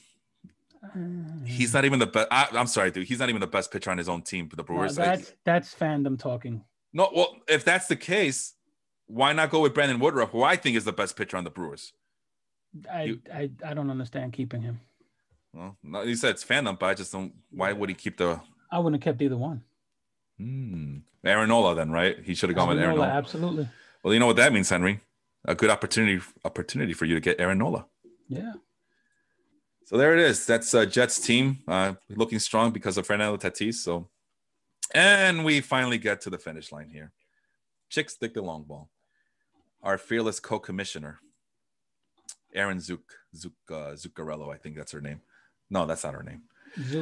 Zucco. God, with the generic picture too. What is this? At least hers is better than Sean. Sean just went straight MAGA hat. Terrible. Hey, for those in our league, please, you could be a little bit more creative with the logos. I'm just saying. For real, guys. Zook of Earl. Zook has Jose Abreu, Ozzy Albies, Will Myers, Mookie Betts. There's your reason why she won last year. Mookie Betts. I mean, holy cow. Miguel Cabrera, 10 years too late. Yeah. Joey Votto, that's Canadian. She says she doesn't like Joey Votto, but her Canadian fandom is speaking louder here. Miguel Cabrera still had a 329 on base percentage. No, he has skills, man. He has skills. That's this. He's just surviving on instinct and skills at this point of his career. Damn. Anthony Santander. Well, this is depressing. I'm the same age as Miguel Cabrera. I just realized that. I'm sad now. But you have a penny. A penny in my pocket. She just woke up right before the show started, so she's up and at it. Penny pocket, penny chaos. Oh, Leon with the heat. Best player in baseball, Mookie Betts. That's been his take for 2 years. He's been riding that. I don't have a problem with it. My problem with Mookie is he's like the San Francisco Giants. Like every other year, he's really good. That's Mookie's problem. He's not He's not as consistent as Trout. You know what it is, man. It's the regression's ugly head rearing for him. Every time I see Mookie, I've said it many times. That is this generation's Carl Crawford. Damn, man. I think he's gonna have a steep fall off eventually. Why though? Why Carl Crawford of all players? First of all, Crawford was amazing. I know, but he wasn't no Mookie Betts. I don't think he had the same power. And first of all, one's left-handed, the other one's right-handed. I know you don't care about that, but no. But no, man. Mookie Betts and Carl Crawford are the same guy. We had to do better than Mookie. And Mookie's power, let's be real, Mookie's power comes a lot from playing in Boston. Well, how do you explain last year? Last year it all came together. I mean, look, okay. Dodgers won. I mean, come on. Yeah, I know. Dodgers won, Aaron won, so he's a winner. He's a two-time champion, apparently, right? I'm a fan of Mookie. Don't get me wrong. I'm a fan. I just can see. Okay. I can see him falling off that cliff. But when I'm critical of DJ LeMahieu, I'm just a hater. But when you're critical of Mookie Betts, you're still a fan. Okay, I'm not critical of Mookie. I just said I can see a steep decline, and he's not consistent. And his numbers every year show that. Refer to him as the San Francisco Giants of individual baseball players. Come on, Henry. Look at his year. Every other year. Every other year, Mookie's really good, and then he's okay, and then he's really good, and then he's okay. Okay. He's no Trout. By the way, speaking of Penny, we are officially saying that her first words ever were okay. I wonder what she's hearing. I don't know, but I can hear her from up. I have my headphones on, and I can hear her screaming bloody murder downstairs. So she misses her daddy. Damn right she does. Damn right. Anyway, I was trying to look to see if I can do. Oh, similarity scores to Mookie Betts according to Baseball Reference, and let's have some fun with real baseball here. Yeah. Baseball Reference, Mookie Betts' similarity scores. Christian Yelich. Okay, so he's no. You don't like that? Another guy that's inconsistent. So I guess it makes sense. Yeah. Every other year. Yeah. Inconsistent MVP. Yeah. Every other year. Yeah. Just inconsistent MVP. Andrew McCutchen. I would Andrew McCutchen through age 27. That's a better comp than Carl Crawford. I like the Kutch comp. Yeah. Matt Kemp through age 27. That's another good one. Leon mentioned that in the comments. Oh, look at Leon. Maybe he should be on the show. Bobby Bonds. That's not bad. I like that. I like the Kutch reference more than anyone else on that list. Yeah, I think we're gonna go with Andrew McCutchen over. Shit, man. He gets both Bonds, Barry and Bobby. So look at that. If Mookie Betts becomes the next Barry Bonds, I think we can look back and say and laugh at the Carl Crawford comparison. Okay, so let's go back to Aaron's team here. Got some minor leaguers there. Vidal Brujan being the big one. Chris Bassett, Nathan Eovaldi. Wow, this is a crappy starting pitching already right off the bat. Josh Hader. I mean, this is the reason why she won. I mean, yeah. Jesus Christ. Charlie Morton, I guess. Charlie Morton, yeah, when he was healthy. Yeah. Walker, Texas Bueller. Finished the season on the injured list. Okay, so she has some guys. Wow. And Mr. Fight Club himself, Ken Giles. I mean, if this is the pitching staff that wins you a championship, we need to rethink how we reward our pitchers and score. Yeah. Well, let's find out what she did here. This is a championship roster. Jose Abreu, Vidal Brujan will qualify at the minor league slot. I don't know why. Probably because he's in major league camp right now, but he finished a year in the minors last year, so no big deal. Mookie Betts, obviously. No-brainer. Yeah. Orelvis Martinez from the Blue Jays and Riley Green from the Tigers. And there it is, Henry. Josh Hader. There's keeping your relief pitcher. And D.L. Hall, also the Orioles prospect, he's okay. But Josh Hader, we were wondering if anyone would keep a relief pitcher, and it's not a bad one to keep. Yeah, because even if he no longer is closing, he'll definitely get some holds, and the rate stats are enough to just justify it pretty much. But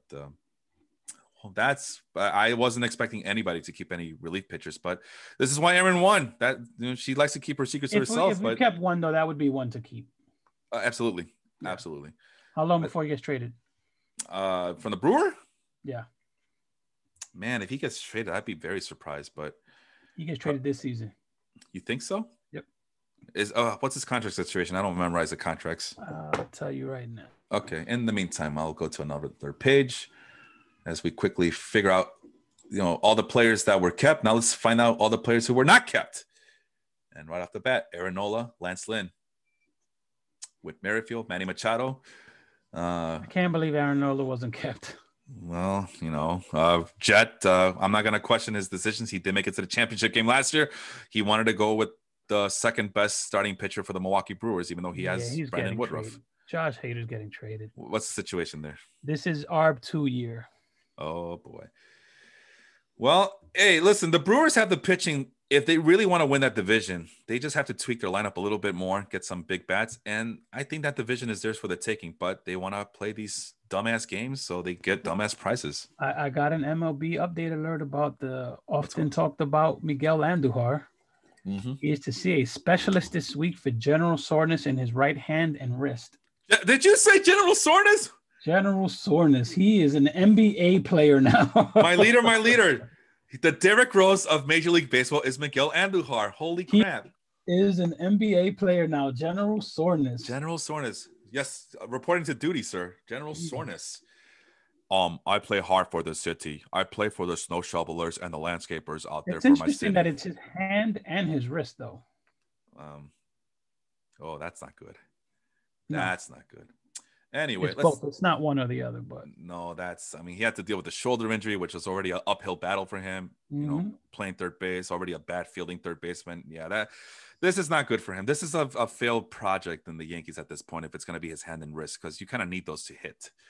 Anyway, let's go with the list here. Aaron Nola, you just mentioned, and Lance Lynn. Henry, you're on the spotlight here. You had the number 2 pick. Which of these players do you like best?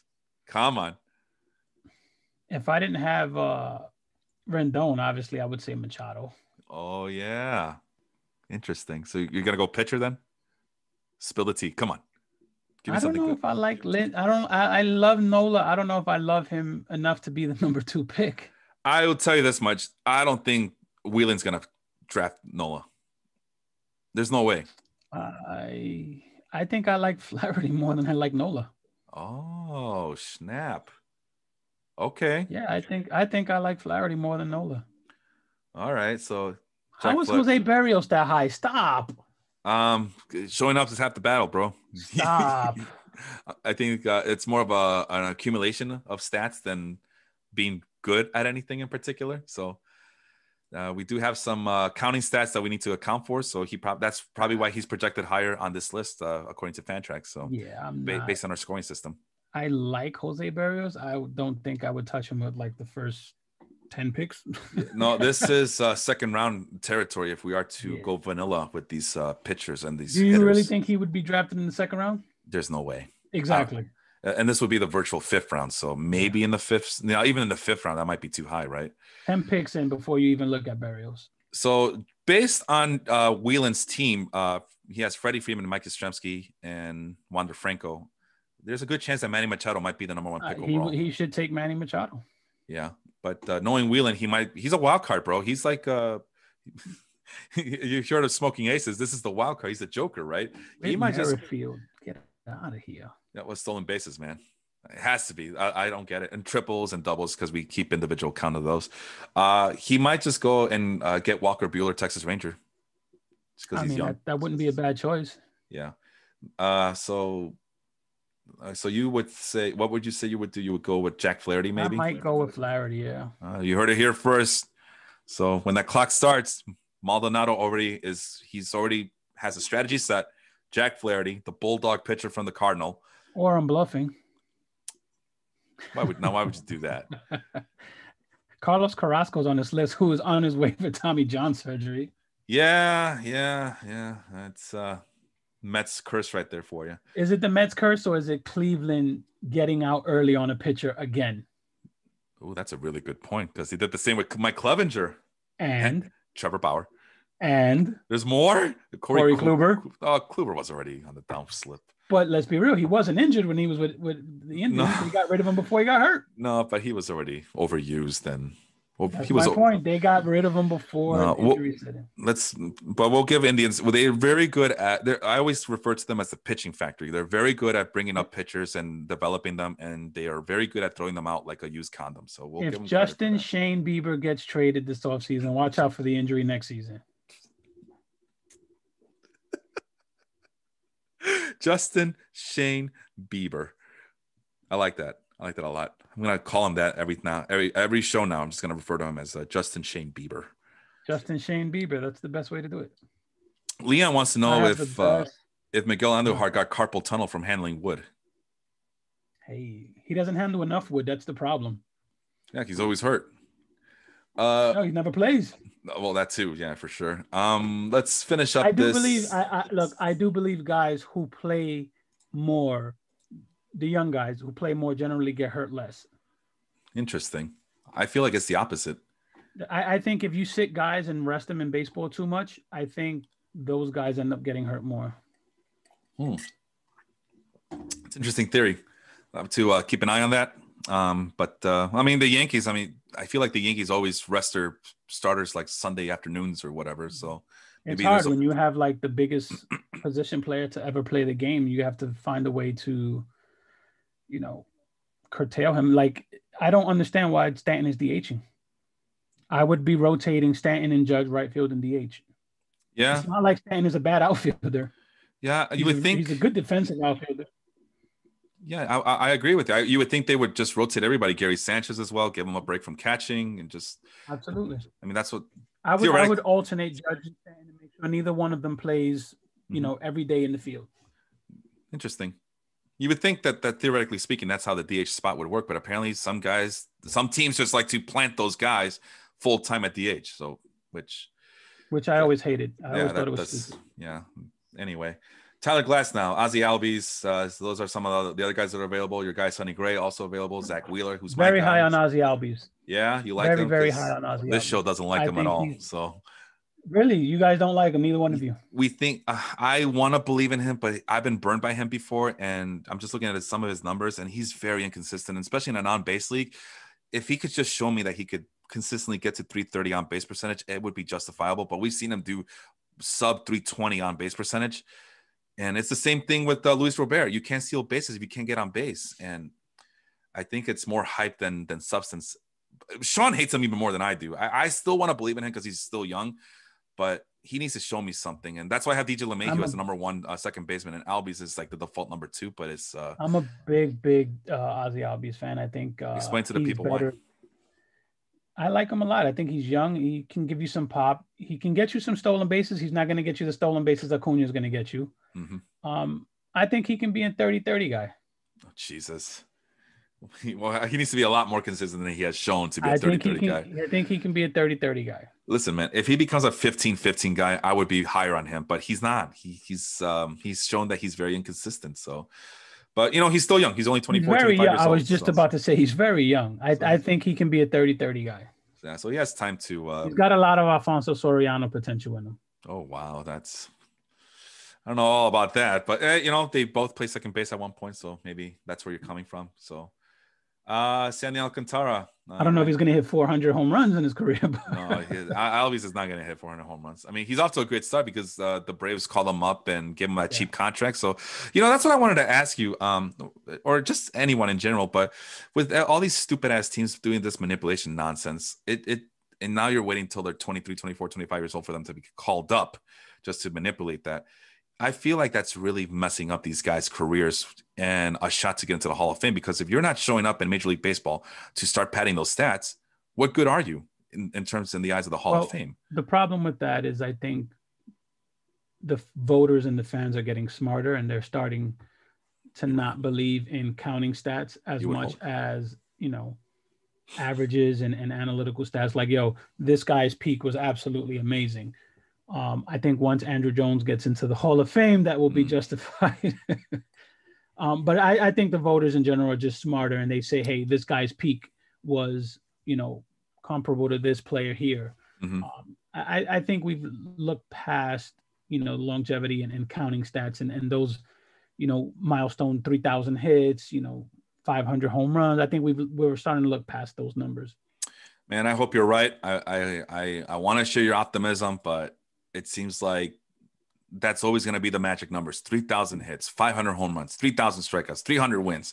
I don't think we're going to see another 3,000 hitter ever again. Yeah, like I said, service time manipulation is a bitch. That's you have Miguel Cabrera. No, not Miguel Cabrera. Who's somebody's close this year? Pujols? No, Pujols passed it already. No? Oh, my bad. I don't like. I'm the people you were describing. I don't keep track of the counting stats like I used to anymore. No, so I think. Hold on a second. Active hits leader. Yeah, Pujols is at 32-36. But anyway, while Henry looks that up, some other players available in our draft: Bo Bichette, who I'm doing the whole whatever this is called, the Birdman thing. Like, oh yeah, Bo Bichette's available, huh? I like Bo Bichette a lot. I'm a But they've been talking about changing his position for a while. Is that really going to happen? Good. Because I already got Gleyber Torres Yeah. on my team. I could use that for versatility. We'll never see another 3,000 hit again. Yeah. How bad is it? Active players after Miguel Cabrera, I should say. Go ahead. Miguel Cabrera is at 2866. I think I made a post earlier about him getting 500 home runs and 3,000 hits in the same season, which should happen. I don't think he's at 2866. Then you got Robinson Cano at 2624. He's not getting it. Oof. Yadier Molina, which is amazing that he has 2,000 hits, by the way. He has 2,001 hits. I would not have pegged Yadi for 2,000 hits. Well, he is a punch and Judy catcher, man. So I Joey believe Votto it. at 1908. He's already 36 years old. Ryan Zimmerman at 1784. Everyone on this list is over 32. Mm-hmm. Starlin Castro at 1633 at age 30. You know, our Reverend Robert Holiday used to refer to Starlin Castro as the future Hall of Famer, Starlin Castro. So here's a guy that everyone thought automatically would get 3,000 hits, Jose Altuve. Right? Mm-hmm. You kind of said, Altuve, he's at 1610 and he's 30 years old. And he had the worst season of his career. Yeah. Oh, that's the other thing that you guys at Dong City probably already mentioned it, but this 60-game season really messes up a lot of career milestones anyway. So, no, this pandemic was a killer in so many ways. And from a baseball-only perspective, it probably derailed a lot of what little hope any of these players have for the Hall of Fame. Really derailed it. Go ahead. Brett Gardner, 1384, baby. All right. Look, I'm a Brett Gardner fan. If I could have a career like Brett Gardner, I'd be ecstatic. Mike Trout, who's probably the youngest person on the top 40 list. Yep. Mike Trout's the youngest person, barely. He's at 1380. He's 28 years old. I don't see Trout getting to 3,000 either. Mm. You know what it is, Henry? He's 10 years in and he doesn't have he's not halfway to 3,000 yet. Yeah, the things that's going to be from now on, I think a lot of these voters, if they want to get anybody into the Hall of Fame, because first and foremost, that's a museum, right? And that museum makes a shit ton of money when there's a actual Hall of Famers getting inducted, because everybody makes that trek to Cooperstown. But they're going to have to, these voters are going to have to just go rely on WAR, wins above replacement, whether they use the Baseball Reference version or the Fangraphs version, and just go with that counting stat, because I'm going to go in and say after Miguel Cabrera, we won't ever see a 3,000 hit again. Yeah, well, like I said, service manipulation. The pandemic might play a bigger role than any of us think on this game. Anyway, let's go back to our list, and we'll finish up here. Some of the other players of note that are available. We mentioned some of them already on this list here. Zach Greinke. Sonny Gray. Look at Sonny Gray. Yeah, well, that's kind of one of my favorite days of all time, right? Sonny Gray's summer. Zach Greinke at 37, 38 years old, I believe. He's still a top 50 player on this list. Kyle Hendricks. Kyle Hendricks and Marco Gonzalez are pretty much the same guys as far as I'm concerned. There's your guy, Dinelson Lamet. My guy, Dylan Bundy. Ketel Marte. You believe in Ketel Marte? Ketel Marte. I like Marte. Yeah. Kettle Mars. Yeah. Julio Urias. I'm a big believer. I just don't like the fact that he's with the Dodgers, because at any point, the Dodgers are going to look at him and say, we do need another left-handed pitcher out of the bullpen. Mm-hmm. Stop doing Mexicans dirty like that. Come on, you guys. I think Urias ends his career in the bullpen. Fucking hey. Yeah. Sorry for all the swearing, but Henry brings out the worst in me. I do that to everyone. Yeah. New York Felipe in the house. I'm sorry. How are some of these guys rated higher than Blake Snell? Is it just an accumulation of innings thing, maybe? Yeah. Blake Snell has issues staying healthy, so.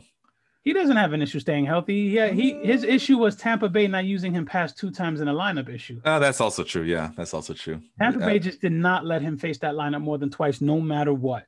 So we'll see what the Padres are a bit more lenient, but the Padres are also an analytics-driven team. I know that they hired some of the Fangraphs guys over there right now, so we'll see what happens. I don't think they're as bad as Tampa Bay is, though. Yeah, I do believe the Padres are. And when I say bad, I mean like they stick to their numbers, like no matter who you are, no matter what everything else is showing. And the World Series show that. Exactly. Like I said, I think the Padres are a little bit more lenient with their thinking. And I mean, we've already seen what they do with their minor leaguers. Fernando Tatis getting called up and getting that gargantuan contract just shows that the Padres are more than willing to think outside the box, regardless of which box they're checking. I mean, I don't blame them. They got the best rotation in baseball. Holy hell. I'm saying it. Best rotation in baseball. I'm just letting it linger a little bit. Mm-hmm. Marcell Ozuna, Kevin Gossman, TJ Antone. I know Sean is high on this guy, so I'm giving you all of Sean's secrets in case you guys haven't been paying attention. Starling Marte, you still believe in Starling Marte at the age of 33 years old, 32, Yes, 33 years old? Yeah, I do. with the Marlins. I thought for sure him or Jackie Bradley would end up on the Mets. I think both guys fit them perfectly. Yeah. And neither did, but hey. Gun to your head, Charlie Blackmon or Starling Marte when it comes to that? Marte. Oh, no hesitation from you. Okay. Corey Seager. Wow. How might he have fallen? This guy was an MVP candidate last year. Yeah, and he's going to get paid. Oh, yeah. Oh, yeah. I think he's the shortstop that ends up on the Yankees. Really? Yeah. Over Lindor? I would love Lindor, but if I'm thinking like honestly and realistically, I think Seager ends up as a Yankee. Wow. Okay. Because I think the Yankees are going to get one of the big four shortstops no matter what. Mm-hmm. The Mets would be absolute fools to bumble the Lindor extension. Yeah, and I think you guys mentioned in Dong City, you guys are expecting close to a Fernando Tatis level contract. Is that absolutely? Correct? Yeah, I 300 plus for sure. Yeah. Hey, just remember your boy right here called it the $300+ million that Tatis was going to get. Called it way back in the fall. So I've been running my victory lap ever since. So I'm not always right, but when I do, you'll know about it, right? But hey, fuck it. When I'm wrong, I get enough of that with Vince. Yeah, well, just like you heard in Dong City, I said that this was going to happen, and it happened, so suck my dick. Okay, so again, New York Felipe in the house. Cavan Biggio, you believe in Cavan Biggio here for the Blue Jay? Yes, I like Cavan Biggio. Yeah. All right, I don't see any. You really? I just punch and Judy hitter. Vladimir Guerrero Jr. But you say that a lot as if that's a bad thing. Not every guy has to give you power. Yeah, but it'd be nice. I mean, it's nice, but look, if you can get a guy like that gives you good on base and a high batting average, I'm not a batting average guy per se, but if you're going to give me a higher batting average, I'm gonna take it. When I think of guys like that, now I put Biggio on a higher level than a guy like David Fletcher, but a lot of those guys are just one dimensional. Like all they do is just batting average, and that's it. If you're a 5x5, I mean, if that's what you're looking for, fine. But that's okay. If you're a high batting average guy, you're a high on base guy. Yeah, for sure. But if you're only hitting 280, then there's a possibility that you can also be on base for 323, which is defeats the purpose, I think. And I don't know. I just like a little bit more versatility on my players, and I think Biggio, theoretically speaking, he could be that guy. But I just know that if this was just I just think that he's only going to be effective with one category, and that's it in this league. So he's a slap hitter for sure. Yeah. Well, you're asking me if I like him in this league versus in real life. Both. I mean, I like him in real life. In the league, okay. I definitely agree with you. Vladimir Guerrero Jr., I like him regard. Oh, okay. Well, here's a better question for you: Vladimir Guerrero Jr. or Rafael Devers when it's time to choose one or the other. Well, they play two different positions, so give me both. Oh, son of a bitch. I still think Guerrero. Okay. Listen to me. You need a corner infielder for that corner infield slot. And both of these guys miraculously are still available. Or maybe you're just aggressively pursuing that early in the draft. Who do you take right there? I see a lot of Devers, and when he's on, man. Oh, yeah. When Devers is on, he is on. And without looking at them, I'm going to say Devers has a much higher on base percentage. We'll have to search it up really quick, but let's move on to the second batch. Probably of go players. With Devers, yeah. Okay. Well, here's a second batch of top 50 players here. Marcus Semien, Tim Anderson, gun to your head, Semien or Anderson? Semien. Oh, wow. Seriously. Yeah. All right. Okay. I'll leave it at that. Keeper league in this format, 27 years old, always beats 30 years old. Simeon's going to have eligibility at two positions, by the way. That's a good point. Very good point on your part there. David Price, Devin Williams. So there's I think David Price is going to have a hell of a year too. Yeah, and he's well rested, right? He's rested. Look, all that attention is off of him. All that pressure's off of him. They won without him. Yep. What is the realistic expectation if you're a Dodgers fan for David Price? Nothing. Yeah. Absolutely nothing. Some publications have him projected as the number 5 starter for that team. So that should tell you all you need to know about David Price. There's literally no expectation. He's going to go in there and absolutely dominate, fly under the radar, and have an outstanding season. Interesting. Devin Williams, he was a hot shot rookie last year coming out of the bullpen. That might be the reason why Josh Hader gets moved out of the closer position, or as you mentioned earlier, gets traded to a contending team, which That would suck for the Brewers and the Brewers fans. George Springer. That return should be pretty, plenty. Yeah, well, shit, you would think so. But if these listen, man, if these trades aren't any indication, I think these teams are getting smarter when it comes to how they trade their prospects away. I mean, some of these trades have been pretty underwhelming. Yeah. But I think teams are just getting better. Like, yeah, we're not trading our top 10 prospect for a rental player, so to speak. I just wish the Yankees, and I think it happens post Chapman. I just wish they'd get away, and most of these teams, from the singular closer, and learn to just manage a bullpen by matchup. Yeah, like I think like that's the Rays the best way. Yeah, I think that's the best way to manage your bullpen, is not with one guy as your designated closer. Yeah, Aroldis Chapman is going to be in the Hall of Fame. Aroldis Chapman is one of the greatest closers of all time. Yeah, you pitch him 2 innings, you're fucked. Yeah, you pitch him in the 8th inning, you're fucked. I mean, we don't win without him here, but we saw. No, our bullpen sucked that year. You win without him. No, I don't think so. And Chapman was our default best best reliever. You guys have to take that stance to justify the Gleyber Torres trade. You guys can win with. No, it was bad. Henry. You guys win without him. No, it was pretty bad. It was bad. It was bad. It was. But I still think you win. Like Cleveland pulled an all-time choke job. No, well, it's like I tell Vince all the time. Vince doesn't want to hear this from me either, but they had no outfielders to that in 2016. Every ball that was hit in the air, they don't know what the hell to make of it. You got 3 outfielders who didn't know where the ball was going. That's partially the reason, because they had no outfield. So that's why I justify the Jason Hayward contract, right? So George Springer. Can't justify that. Hey, he was our best on-base guy last year. So, hey, paying dividends at the ripe age of 32 years old. That money does not just Hey, we got that championship. Everything's justified, all right? 108 years of waiting. Everything's justified, Henry. The guy you have highlighted should be much higher on this list. Yeah, the 20 and Jesus Luzardo. I was going to just finish off my last point. Listen, as a Yankee fan, you guys are spoiled. You guys think that championships grow on trees, but they don't. So the Yankees are an anomaly, not the – you know what the Yankees are? The European soccer is what they are, okay? They just expect them to win every freaking year. So Jesus Luzardo run smart. I'm not complaining. I'm not disagreeing. I mean, Brian Cashman is one of the most underrated guys. Listen, this guy, Brian Cashman, has been a general manager since I was a teenager. What? No, that's an anomaly right there. No one is safe in this in pro sports, let alone the Yankees. A GM for that long, but a GM for the Yankees at that. Under Steinbrenner, the first Steinbrenner, not the offspring. Never forget, he's the guy that had the balls to stand up to Steinbrenner and said, "Hey, I get full autonomy. I get to make the decisions, or I'm out." Mm-hmm. And Cashman gave him what he wanted. And it's been a good decision for them ever since. Yeah. I know it's been since 2009, but you guys are fine. Jesus Luzardo, we talk about Jesus Luzardo. I had him on my team. That was a train wreck. I was expecting a lot more, but hopefully he bounces back. He will. Okay. Too much talent there. Way too much, and only 23 years old. So, but for me, it was too inconsistent. I want to win now, not 2 years from now. So, Joe Musgrove, this guy's been going up my rankings. I'll admit it. I'll say it right now. I had him on my team last year. He was kind of keeping me afloat above water late last year. He's with the Padres now. Brand new outlook in life. In baseball. Yeah, well, he's a reason why. I just saw roster resource putting him up as a number 3 starter over to Nelson Lamet. So yeah, I don't believe in that though.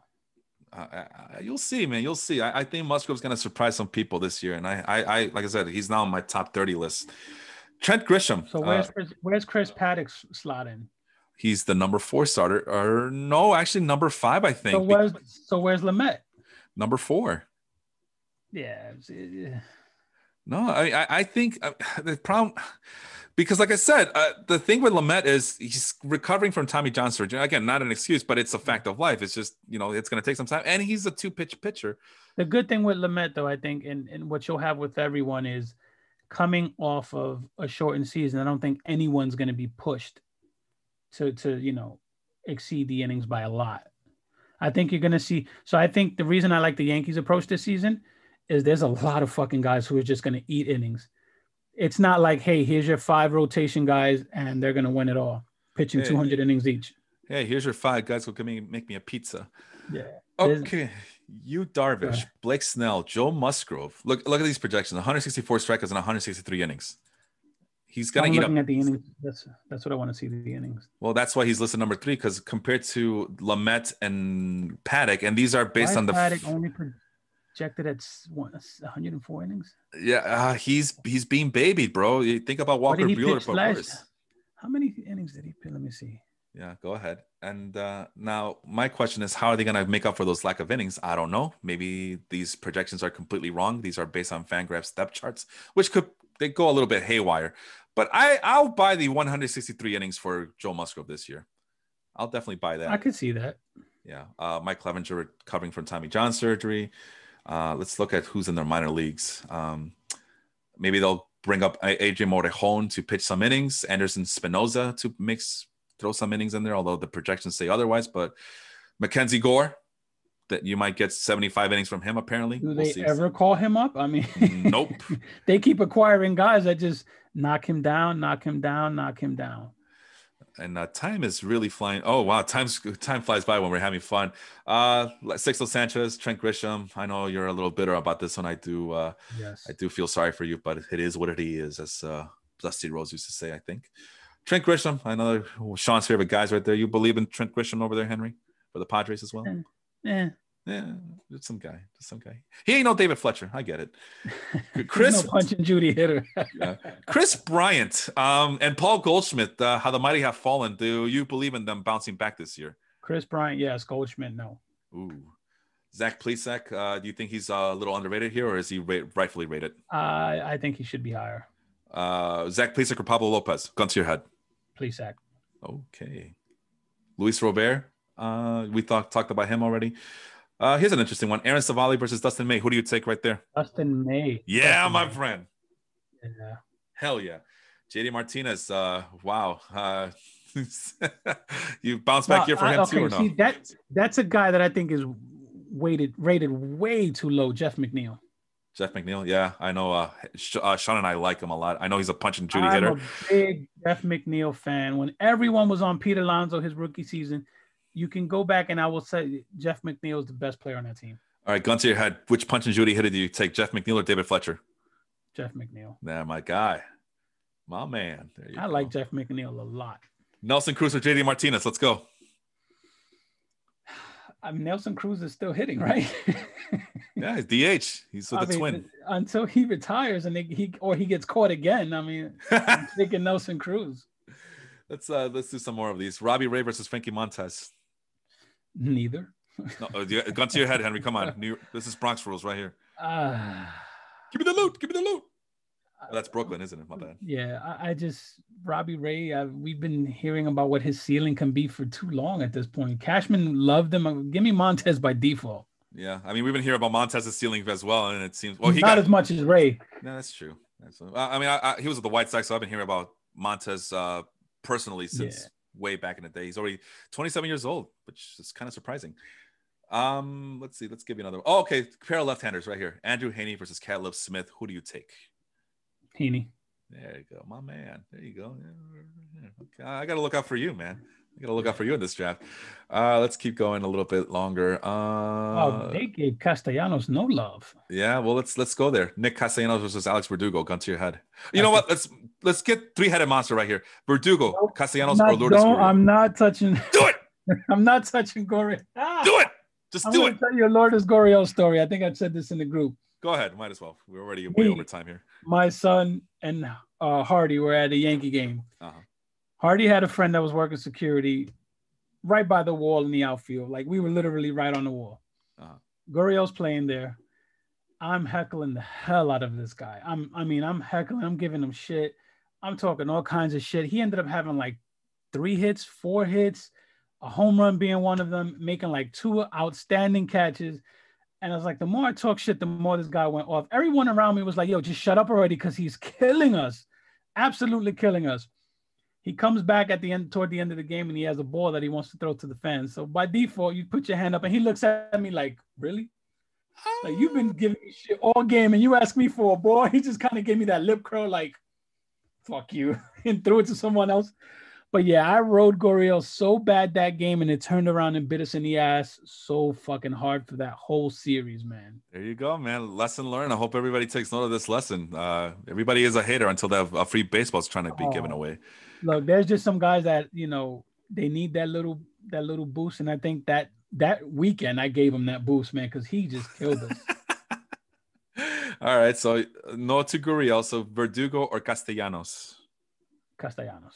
All right, let's move on. Cesar Hernandez, Dansby Swanson, middle infield battle here. Who do you take? Gun to your head? Cesar Hernandez. Cesar Hernandez, okay. Let's do some Chicago action. Corner infield, Anthony Rizzo versus Yoan Moncada. Who do you take? Moncada. Okay. So you like some Cubans, but not other Cubans. Yeah, I don't like Cubans that Cashman don't like. All right. Oh, this is a bad one. Eloy Jimenez versus Eddie Rosario. Wait, why are you hesitating? The reason I'm hesitating is because Eddie Rosario will always have a place in my heart. Ah, look at you with the Puerto Rican hat. He will always have a place in my heart. He killed the WBC the year he played for us. I want to say 2016. Okay. But for this, I'm going with Eloy. Okay. But Eddie Rosario played his ass off, and he had the love of Puerto Rico, man. He always has a place in my heart. It's a fun team that year. Yeah. That was a really fun team. It's a shame you guys didn't win it. Rubio, had everybody dyeing their hair blonde. Forget it. Yeah. Okay. Christian Javier versus Matthew Boyd. Who do you take? Matthew Boyd. Oh, really? Yes. Okay. We're talking about Christian Javier with no garbage cans, right? The pitchers weren't affected. What's? I'm just saying. What would be the benefit of that? The hitter's gonna swing no matter what. We had a question on board. What's the question? From Corey. Said Bieber, Cole, or DeGrom first pitcher off the board. I think all three of those guys were kept.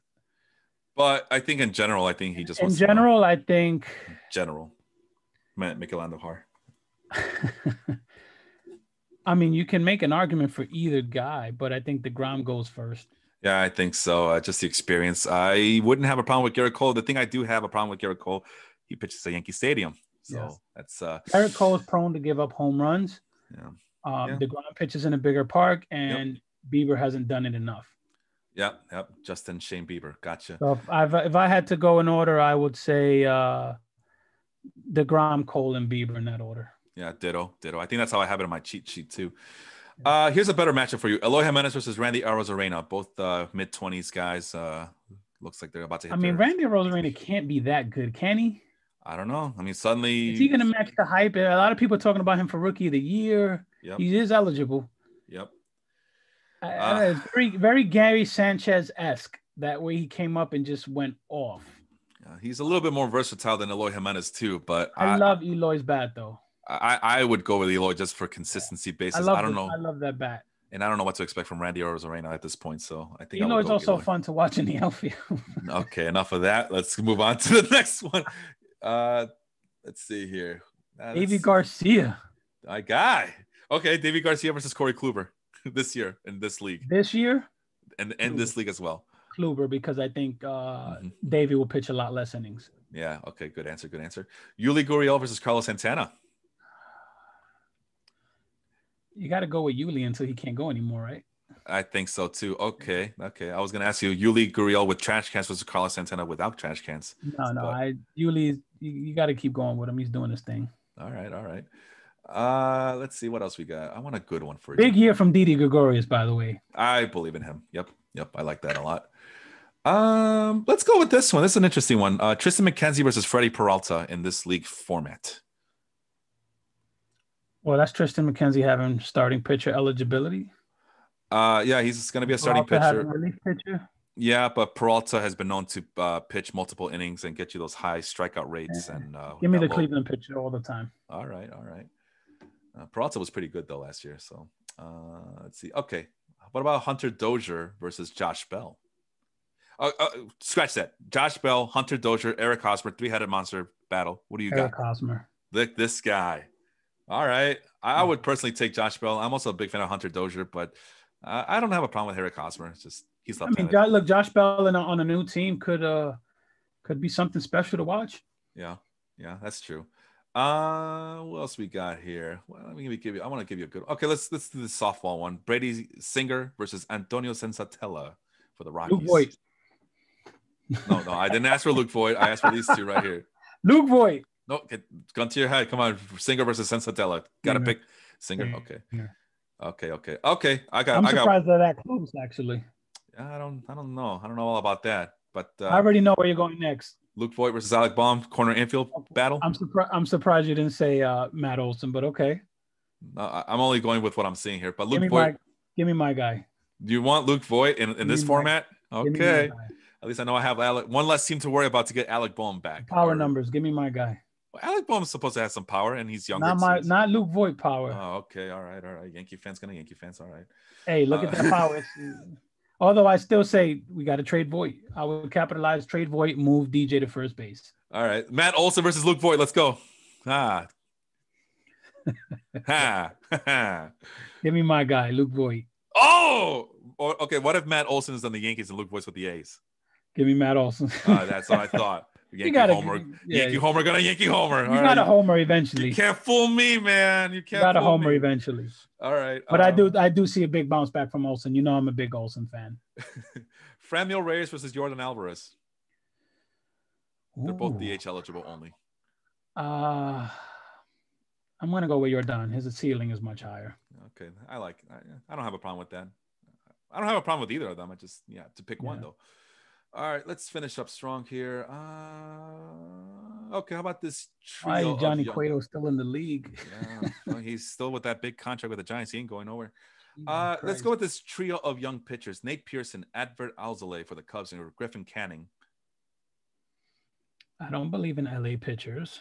Okay, how about Spencer Howard as well? Let's throw in that four-headed monster, Spencer Howard as well. That's a good one. I'm gonna go with Pearson. Nate Pearson. Yeah, unfortunately, you have to go with the guy who's going to probably start the season with the Blue Jay here. So look, both those guys play in the two best divisions in baseball. I think the AL East and the NL East are the two best divisions in baseball. Yeah, that's there's no easy no cakewalk there. Well, the Orioles, but still. Even the Orioles played much better than anyone else. There's still the Orioles. Come on. I have faith in the Orioles. I don't. They get I'll give the Orioles some credit. They look a lot better this year than last year. But there's somebody that's still in the league. I can't believe Nick Ahmed. Nick Ahmed, yeah. They chose him over Didi. It was Nick Ahmed, Didi Gregorius, and there was another shortstop there. Chris Owings. Yes, they chose Nick Ahmed, and they chose wrong. And Chris Owings as well. They kept those two guys.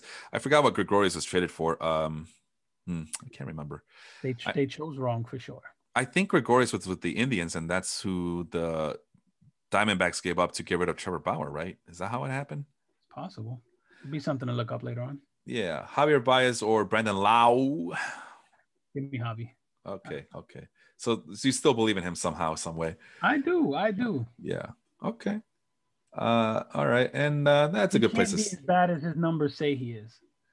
I mean, at some point you are what you are, right? But I think Javi's ceiling is better than that. No, really quick. Liam Hendricks versus James Karinchak of the Indians. Liam Hendricks. Okay. Yeah, that's a good place to stop right there. The thing with Javi Baez is that that's who he is. He's gonna be a free swinging, swing from the heels, try to aim for the fences kind of guy, and that's what makes him so excitable and so good. What did I call him before we went on? Shit, I forgot. Starling Castro with more flair. Let's not. Woo! Flair, baby! It's the greatest moment of my life. That's a nice Charlotte Flair impression. No, Charlotte Flair would go, I don't know who you are, but I am the queen. And it's just true. Yeah, it's just. Well, you know what the best thing about Charlotte is that she's going out with Andrade, right? Cien Almas, the guy who wants to get out of the WWE. Yeah, everyone does, doesn't it? Everybody does until they realize that that there's nowhere else to go, and then they come back. Yeah, money talks. So. Henry, last words from you before I let you go for this morning, guys. We've gone way over, but always fun to have you on the show. I had a lot of fun with you. I had a lot of fun too. My final words are: everyone draft like shit so I can get better players and win this league. I need a spot to hang that banner right here. Well, you got to go through Aaron first, and with her, you got to deal with the Canadian exchange rates. So Your dollars. I can slide over the Niner frame. I can slide over the signed Montana jersey, and it'll fit right there between Baseball Life and Joe Montana. Oh, you are moving Montana over for the fantasy Baseball Life banner. I gotta brag. I gotta keep baseball with baseball and football with football.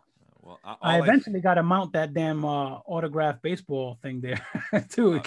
You know what, bro? All I'm hearing from you is that the fantasy baseball Life League is more important than the 49ers, which is kind of true. You know what's the fun part is that I'm gonna have fun because I'm gonna win the fantasy league and the Niners are winning the Super Bowl, so it's gonna be a hell of a year for me. Yeah, cocaine's a hell of a drug over there, huh? Hell of a year. Jimmy G raising that trophy is gonna get a lot of people pissed off. I know. Well, you say you were working out, but I think you were doing something else before you started this show. Jesus Christ, Henry, come on. All right, gang. Well, that's the show. Sorry it went a little long, but I hope you guys had fun. We had fun recording it and going live with you guys. So for Henry, I am Felipe. Make sure you check out Henry's podcast tomorrow night, Monday night with Vince Mercandetti. Dog City, 7 p.m. Eastern. Bitches. And we'll see you guys next Sunday morning, as always. Have a good one, everybody. Total dongs. Okay. Stop.